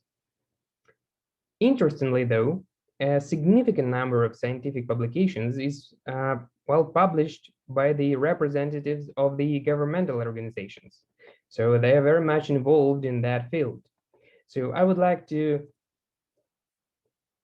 stop on 3 points here, 3 areas, let us say, of prospective cooperation globally and regionally. Well, first one is digital, or so-called AI for short. So around 30 years ago, scientific and academic community would only dreamt of the opportunities that information technologies provide today, right? Ensuring efficient communication and cooperation. So the pandemic has shown so far that analytical, scientific, and educational projects and programs can be implemented and continued without significant decrease of efficiency while working or studying remotely. However, not all areas of cooperation allow efficient implementation of such tools for remote group work or video conferencing.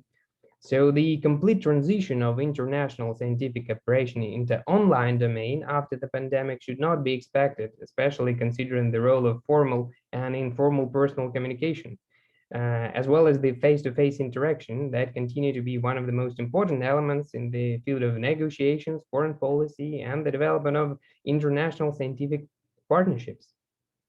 So digital transformation and the digital technologies, artificial intelligence, and other platforms, digital cooperation, let us see, full-fledged international digital cooperations are among those of a particular interest from the global perspective and regional as well, if we take BSEC region. So next one is space. First off, in April, 60 years ago, a historic event happened that paved the way for the exploration of outer space for the benefit of all mankind. April 12, 1961 was the date of the first human spaceflight carried out by Yuri Gagarin. So the beginning of the space era for human civilization began, and as well, technological advancements and, well, innovation. So innovation prospered, of course, apart from the GPS services, geolocation that allows us to navigate freely through cities, and solar panels that, well, no one knew 50 years ago, but now they are no surprise to anyone. Air purifiers and other technologies that have been developed for space, but on Earth, and vice versa, that have been tested on the International Space Station and then bring back to Earth for further technological advancement, including medicine. For instance, the 4D printer that works in zero gravity to print tissue. So the importance of the role of Earth observation and geolocation is, well, supporting the achievement of the development, well, sustainable development goals. And it is recognized by the United Nations. In this case, space-based services and technologies are key in understanding climate change.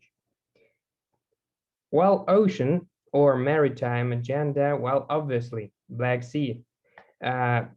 Well, I've just briefly mentioned decade of ocean science for sustainable development that started, and we have 10 years ahead of us to cooperate and move on there. Sustainable Development Goal 14 that, well, Sustainable Development Goals that were mentioned by the previous speaker, exactly life below water is still, well, the cooperation in that field is still required. And ocean exploration in general, maritime resources, application, green technologies, blue economy, everything that have been actively discussed in the previous year as well. So the experience and patterns of communication and cooperation of academic and scientific community can and should be used to enhance international relations between countries for the benefit of all. Scientists and, well, innovators and any interested parties actually working in an open global market can't escape the competition. But there are dark times that require cooperation, coordination, and synergy on a global level. And it is imperative for all countries to adapt and use every opportunity to implement new global initiatives and expand international cooperation in combat global threats like the pandemic. So timely solutions to global challenges can only be ensured through the joint efforts. Innovation and technologies here play an important role. So just briefly mention the initiative that has been under development in the region. It is an initiative of the Russian Federation, the Black Sea Academic and Research Cooperation Facilitation Association, aimed at promotion of international multilateral cooperation in the field of science, innovation, and education in the Black Sea region. It is still under development, and I hope in the next few months it will be fully operational with its own digital platform that will provide information on the priorities of the stakeholders of the BSEC region in the field of science, innovation, education, and that will allow members of the BSR association to find common areas of cooperation, facilitating data-driven decision making. That is more and more important in the digital world right now.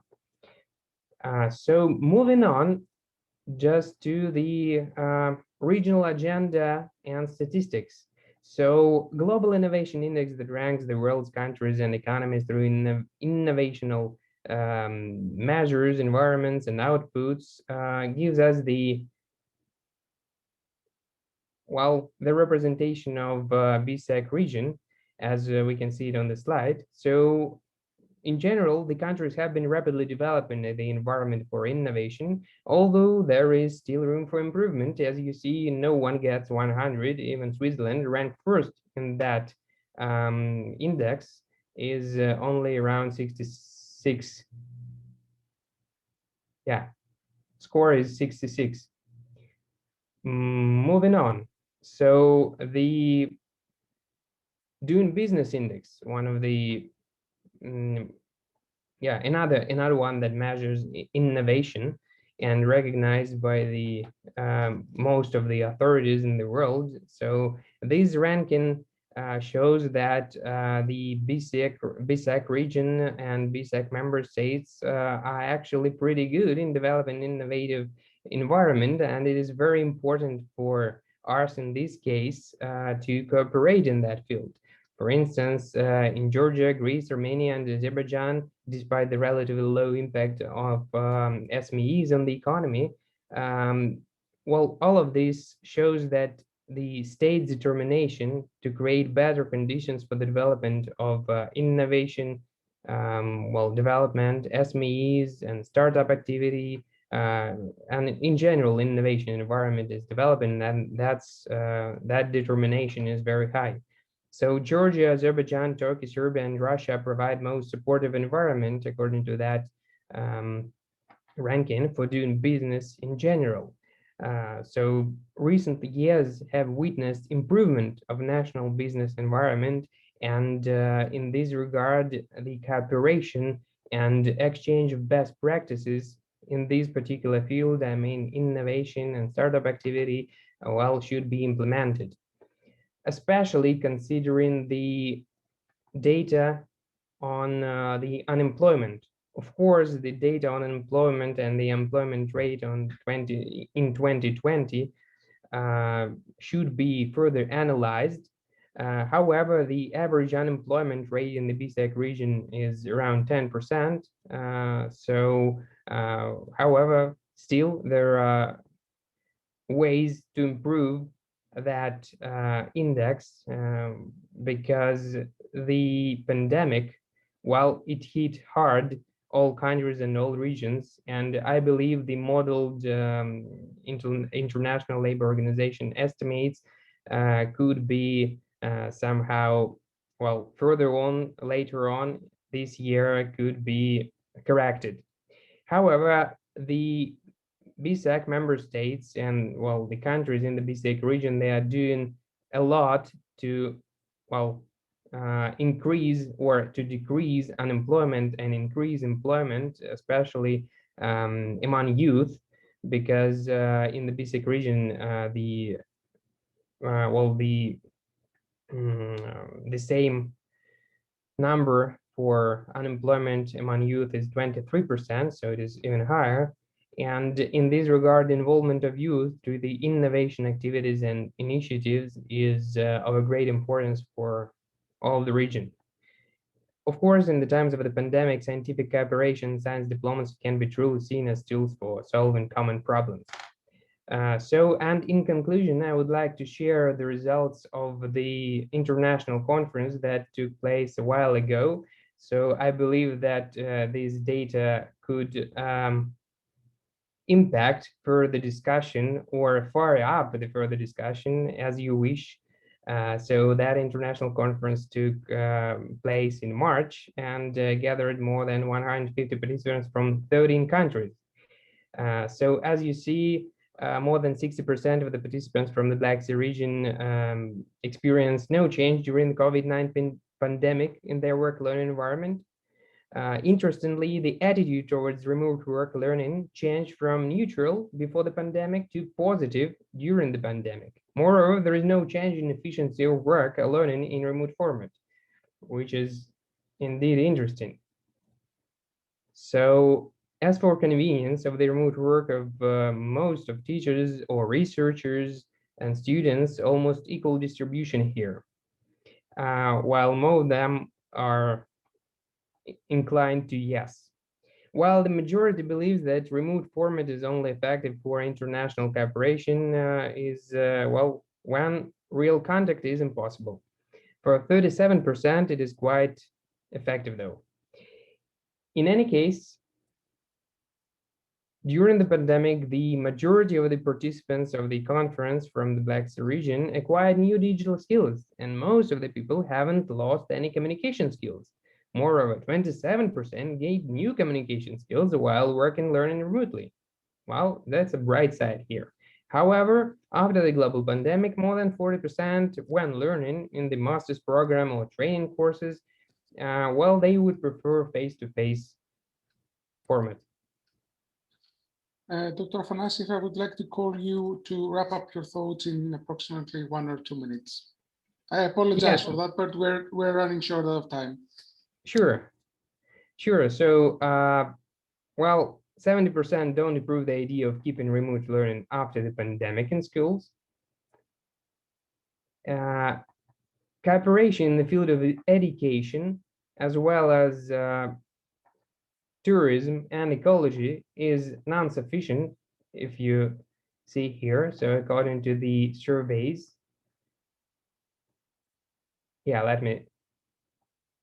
you see around 60% and around 80% in the field of ecology. So there is a lot of room to develop new projects, new initiatives, well, to develop innovation basically in the region.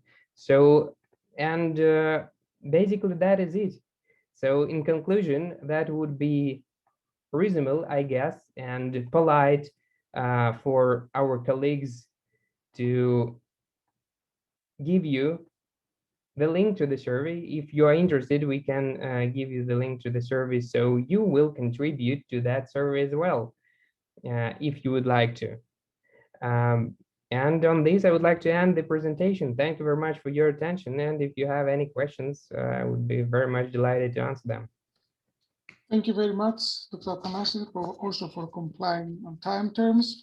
And I would like now to give the floor to Ms. Melike Ergün, who is Program Coordinator with the International Cooperation Department of TÜBİTAK, and TÜBİTAK stands for the Scientific and Technological Research Council of Turkey, one of Turkey's leading research institutions. Melike, if you would like to unmute yourself and share your screen, I will be more than happy to hear you. Okay, good morning, good afternoon to everybody. I will shorten my presentation a little bit, and I will show only one of my slides just to show you a general sketch.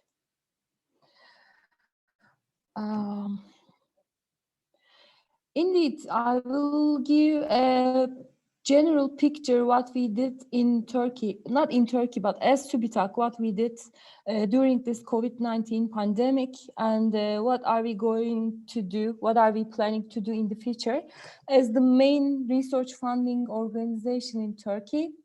And also research performing institutes. We have also research performing institutes bound to us.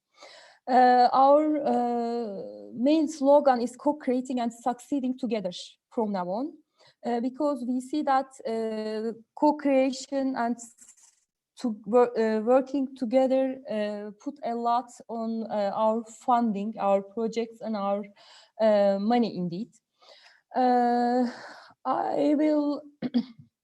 I will say that the approach of co-creation and succeeding together has moved to a new dimension in the process of finding evidence-based solutions in COVID-19 pandemic environment. Until 2018, as TÜBİTAK, as the main funding organization, research funding organization, we were mainly concentrated on input-oriented funding of research, and from 2018 we started to focus on output-oriented research funding. And during the COVID-19 process, COVID-19 pandemic environment, we saw the importance of this as well. Now on, we try to fund platforms rather than projects.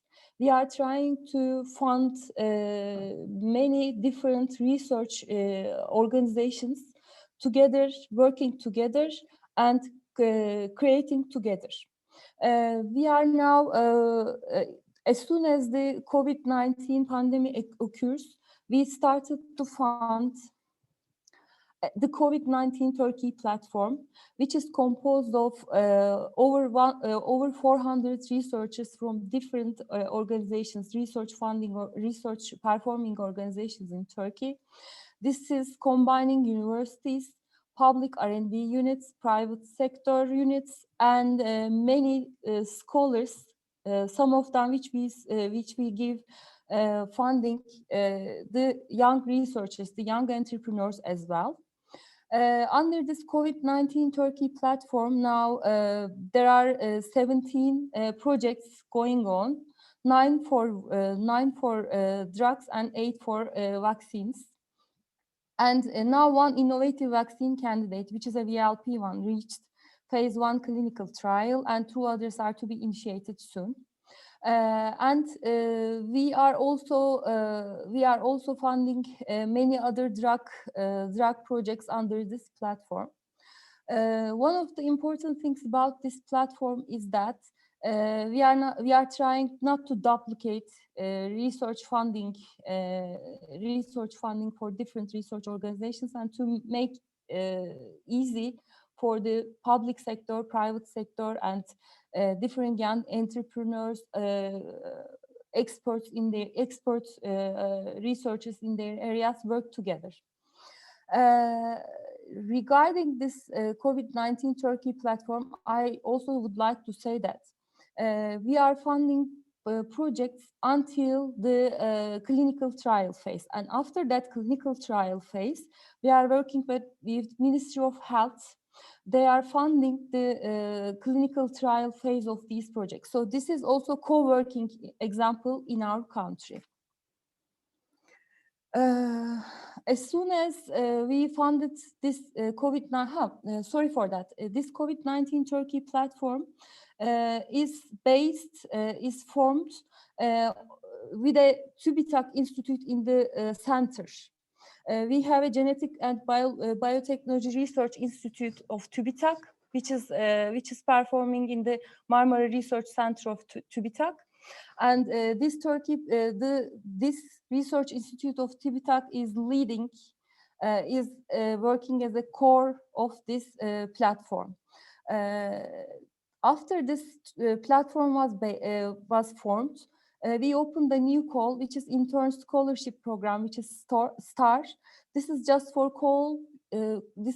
a call for young researchers. We provided over 300 young scholars under this call, and most of them are taking part in the COVID-19 R&D projects.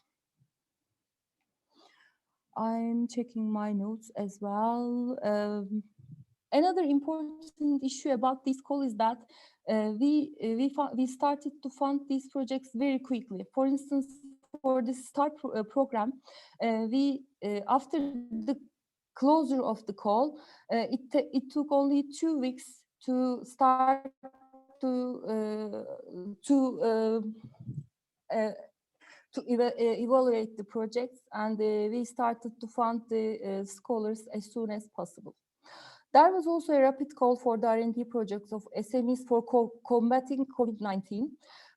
Together with drugs and vaccines, we also provided funding for small entrepreneurs for diagnostic kits and diagnostic systems, combining many different R&D areas, such as artificial intelligence applications, masks, disinfectants as well. Some of these SMEs finished their projects, and they started to even export their products. Together with these technical calls, we also, as TÜBİTAK, we also opened a call for social, human, and economic impacts of the pandemic, focusing on the problems and possible solutions for the future, including all social effects of COVID-19. These projects are also being funded, and we are also sharing the results of these projects with COVID-19 Turkey platform virtual conferences. We are organizing periodically conferences to share the results of all these activities especially with different experts from different thematic areas, as well as the public. We are also sharing the results via COVID-19 Turkey web portal, which is a data portal for research, as well as we are also announcing the data from Ministry of Health on COVID-19. So it's a combination of research results and actual cases in Turkey. We are also providing input for the EU. We are also providing input for the EU COVID-19 portal. There are also information about Turkey in that portal. There was, at the very beginning, there was also a Coronatron Turkey competition. The important thing is that there was the competition, and there was 30 business plans, and TÜBİTAK is funding these business plans via a individual young entrepreneur program, and trying to fund these business models via the technology transfer offices in Turkey, which are working as a utilizer of TÜBİTAK funds on young entrepreneur program. I will not go into detail about these issues, not to take your time, but I would like to also inform you that We started to take part in Eureka calls on COVID-19. We are trying to open bilateral and multilateral calls with different organizations that we have bilateral memorandum of understandings or cooperation agreements. We opened many calls. For instance, we opened 2 calls with China, one for the COVID-19 solutions and one for the what will be done after COVID-19. We opened 2 calls with China and we opened 2 calls with Malaysia. We are trying to cooperate with different organizations from different parts of the world, and of course we are also open for the cooperation for Black Sea countries as well.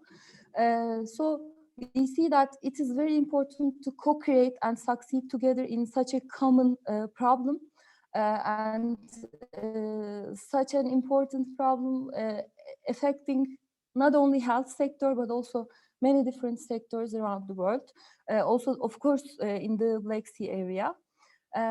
Thank you for ICBSS inviting me to this meeting, and it was very fruitful to listen about discussions. Thank you for your time. I'll be open to your questions. Thank you very much, Ms. Ergun. Then thank you for keeping time.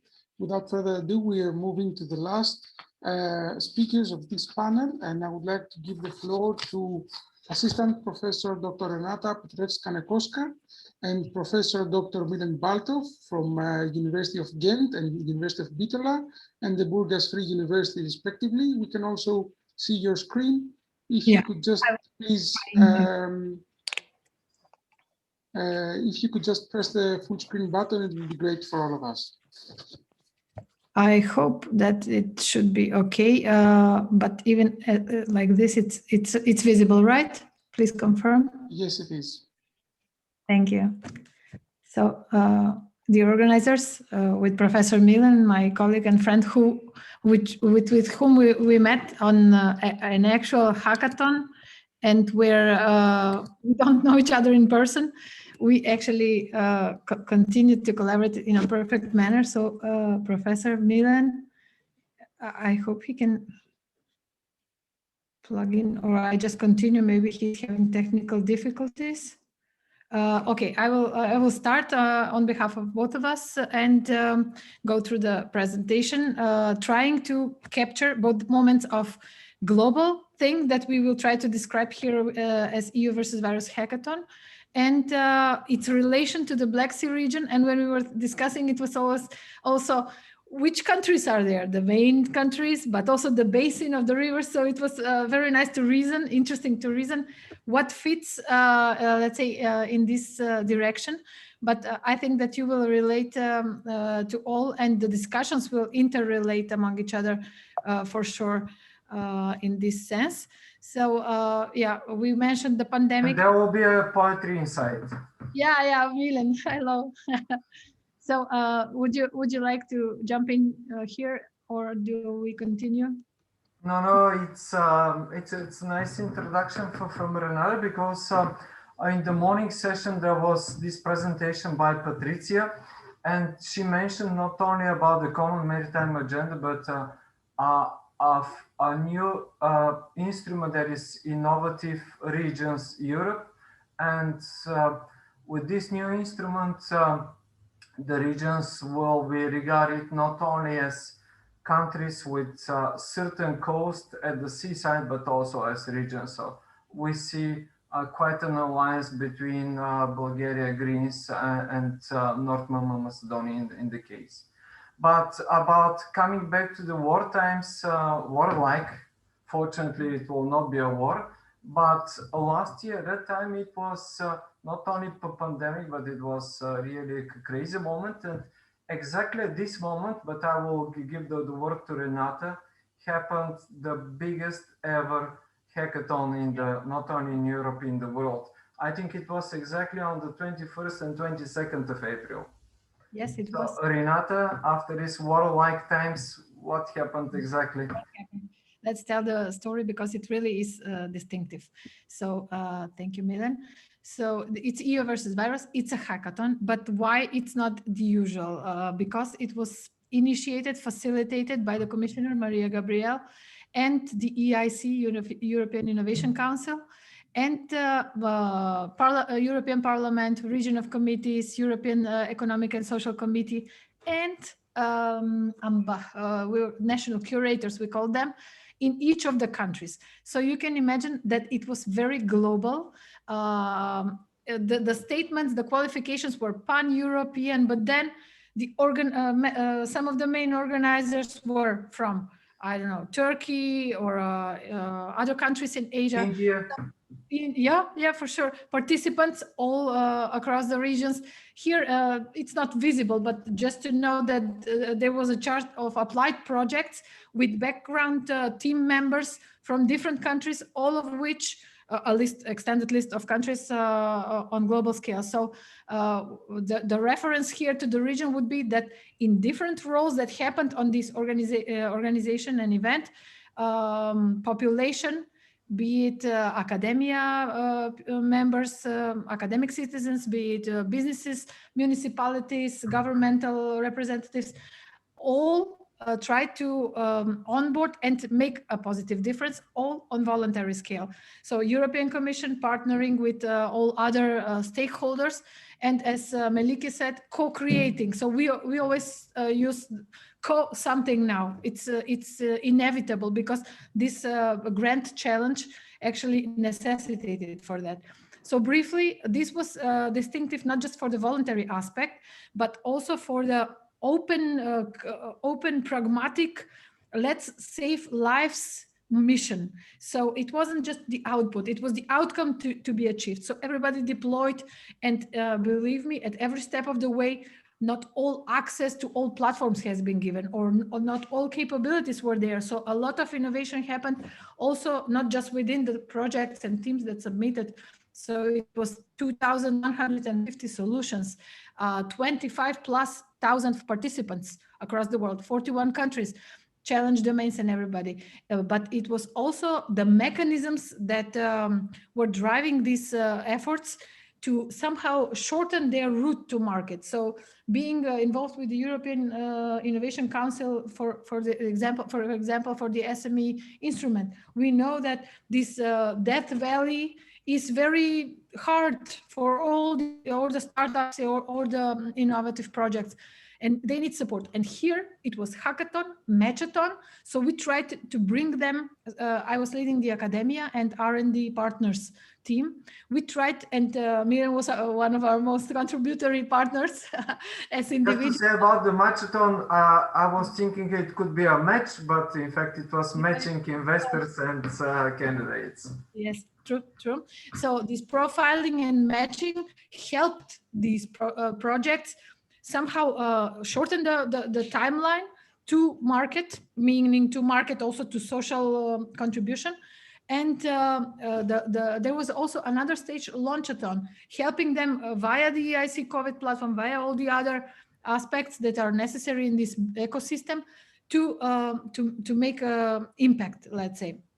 So, one other mention that we would like to give in this portfolio presentation, which should inspire questions or further thoughts, not just narratively explain things, is that the academia that we run, that we were part of, was the distinctive one. That's why we called it the distinctive power, because it wasn't the traditional academia where you need to wait, there are silos, bureaucracy, no proactivity, but we actually somehow gathered around the core of being engaged, active, responsive, flexible.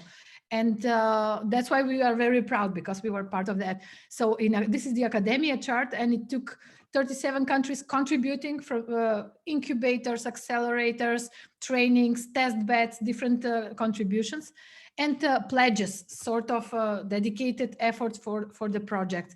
And on the next one, and yeah, what we did was also involve, so when it's voluntary, you somehow more easily cross the bridges between professional and inspirational, because professional life may be a little bit colder, and that's why we had even acrostic, so poetry, or manifesto for our academia team.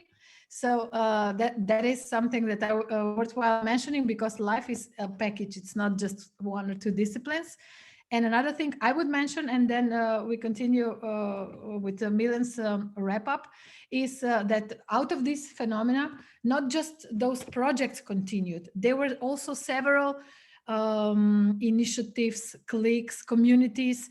And one of them is our academia diffusion experiment, where we gathered, these are the 40 people plus, scientists, some of the top cited ones, some of the in research, but also practitioners, different profiles, who will, we are trying to make a publication on the phenomenon, the model and the workflow of EU versus virus. So we continued the year afterwards.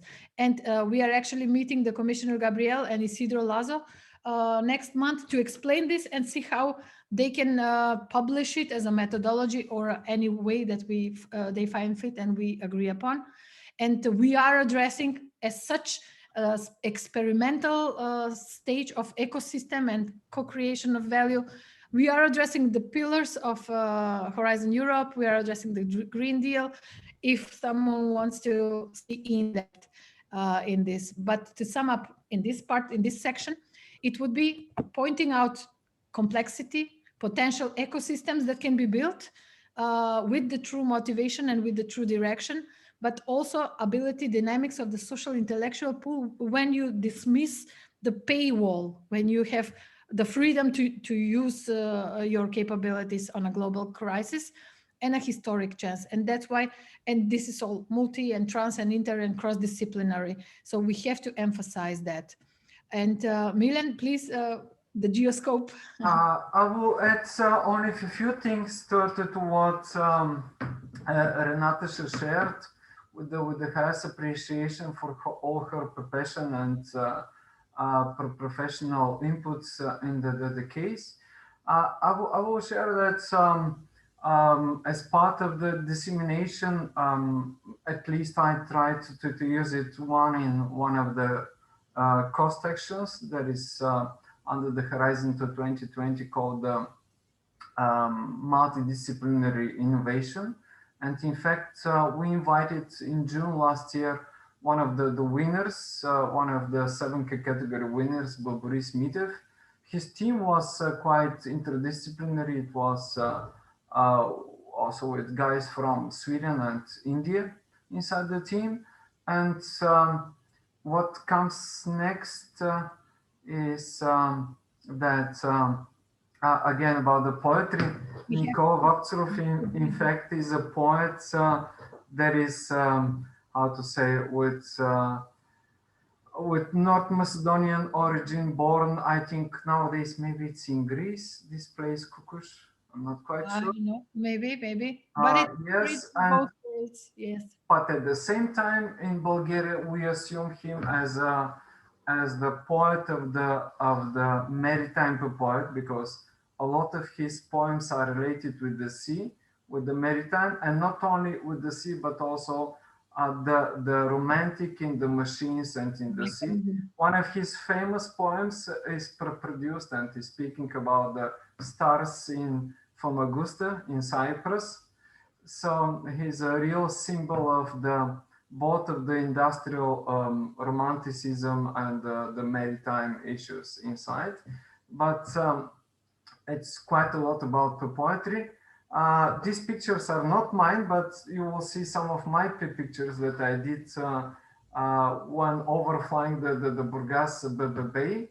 And what comes here, the Balkan Med outreach, I call it like this, because inside I consider also the North Macedonia, Greece, Turkey, Cyprus, why not also Albania and some other countries in the region.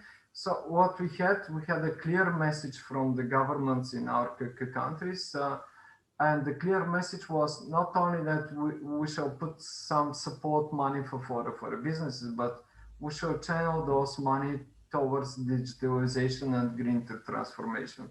So that is a very clear message. Maybe in the other parts of the world it happened, but I think in our region it happened really dynamically. And one day I'm sure we shall wake up and we shall see that our region is a bit step ahead from our other regions in Europe. And what happened is that now we are quite entering into the steps of the next recovery plan that is starting this year. The deadline, by the way, for the plans is on 30th of April. I hope most of the countries are ready. And quite jumping also into the European Innovation Council Accelerator that already exists. And maybe Renata mentioned that, but some of the projects and some of the project ideas generating are entering now the pitches of the European Innovation Council. And what you just saw in the previous picture was one of the winners. Here he is with his headphones, Boris Memitev, and some steps that are taken for pushing the research in our country. But a paramount of the events was at the end of October, went for the International Black Sea date, which is 29th of October. Both our commissioner and people that are involved in the process here, you see our friends from Turkey, from our Deputy Minister of Education and Research, a colleague Vangelis, who is from Greece, and some other colleagues. So the initiative of the Black Sea Young Ambassadors was launched by the Commissioner, and the ideas of the so-called Blue Erasmus actions were launched. Blue meaning like Erasmus for people in the blue economy that are related with inland waters and coastal waters and their professions. And finally, Renata can share about the presenters. Yeah, okay, this is us, and LinkedIn profiles, LinkedIn profiles, email contacts, since this presentation can be shared, and we will send you, because we have the latest version here, in order for future collaboration, as our colleagues panelists mentioned, questions, networking, support, advice, both on voluntary and professional scale, as we learned that we can do a lot to this world. Yeah, and Renata is much more creative and symbolic, but here bring again a picture that I made from the airplane. This is the Burgas Bay, and this kind of colors you can see only in the first days of June. There is a magic in them. I will not explain how they are produced. If you travel by car, you will not see them. Normally, you can see them only from the sky, and it's a combination of the sea and the lakes that are around Burgas. A little bit Bangkok at the end. Yeah. Okay. And the not connections. Our inter. Thank you all. Yeah.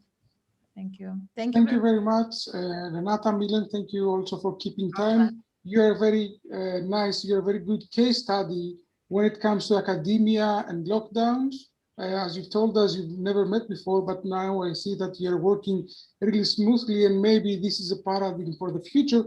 I hope that the lockdown will soon finish and we will be able to meet all together, and of course, all of you. Now, as time flies, I would like to wrap up today's session with some ideas. First of all, I would like to thank the 60 panelists and keynote speakers for sharing their morning and their noon with us, representing 15 national authorities, universities, and international organizations for approximately 5 hours. I would also like to thank our participants, the people participating, and if I'm correct on my numbers, we have more than 80 people coming in and out from the classroom, from this digital room, and this is very successful because people are really interested in those issues. If I may make a short comment on the basic points that were discussed and repeated in all sessions, I think that the focus on tourism and transportation, the focus on small and medium-sized enterprises, and the focus on blue growth are on the top of the agenda of the BSEC wider region. And I'm really happy that we are stressing that. We are also happy to have with us a new member state. Northern Macedonia is with us during the following months. And we have to work and take, let's say, if I may say so, advantage of those factors in order to achieve social inclusivity. The coronavirus, unfortunately, is still here. It's pressing societies, economies, and even infrastructures and different kinds of jobs. But we have to be strong and we have to stay strong. I would also like to give you a call to shout out a call for joint actions and synergies, and the BSEC Perbis in the beginning of today's session reached out and called us in order to work together on tourism issues. The summer is coming, we all want to travel, but we have to be safe. And it's a very nice opportunity to do that in a local scale or in a regional scale. On a personal level, I would also like to thank for the work and collaboration the ICBSS team, starting from the Director General and of course the Chairman of the Board of Directors, and of course the staff of ICBSS. And I can also see Georgia Hanzi here, who I think will give us some short remarks for closing. And of course, would like to remind you to follow all the BSEC family and related bodies websites and social media. Of course, the video of this symposium and the PowerPoints will be also uploaded, and we will be happy if you could share them with your friends and colleagues. This is now from me, and I would like to give the floor to Georgia Hanzi from the ICBSS. Thank you very much, Gerasime. I will not keep you long. It's been a long day for everyone. I hope that it was a very productive and informative day, as it was for us in ICBSS. Earlier this morning, Mr. Ambassador Christidis mentioned our event last year, where everyone was a bit numb. We didn't know what to say, how to address it, how to approach it. Even Zoom was a new environment for everyone.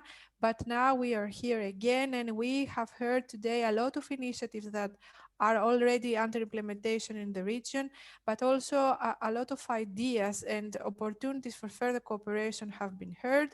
And we really are available, and we actually look forward with pleasure to cooperating with the regional stakeholders, partners, and everyone interested in progressing further in this, what we call the post-COVID recovery of the region at cross-sectoral level, bottom-up and top-down.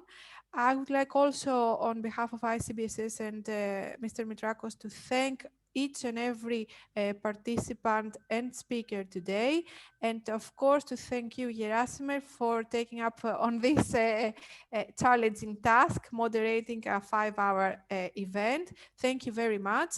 As mentioned earlier, all PowerPoints and the video will be shortly available in on the ICBSS website, YouTube channel, and other media.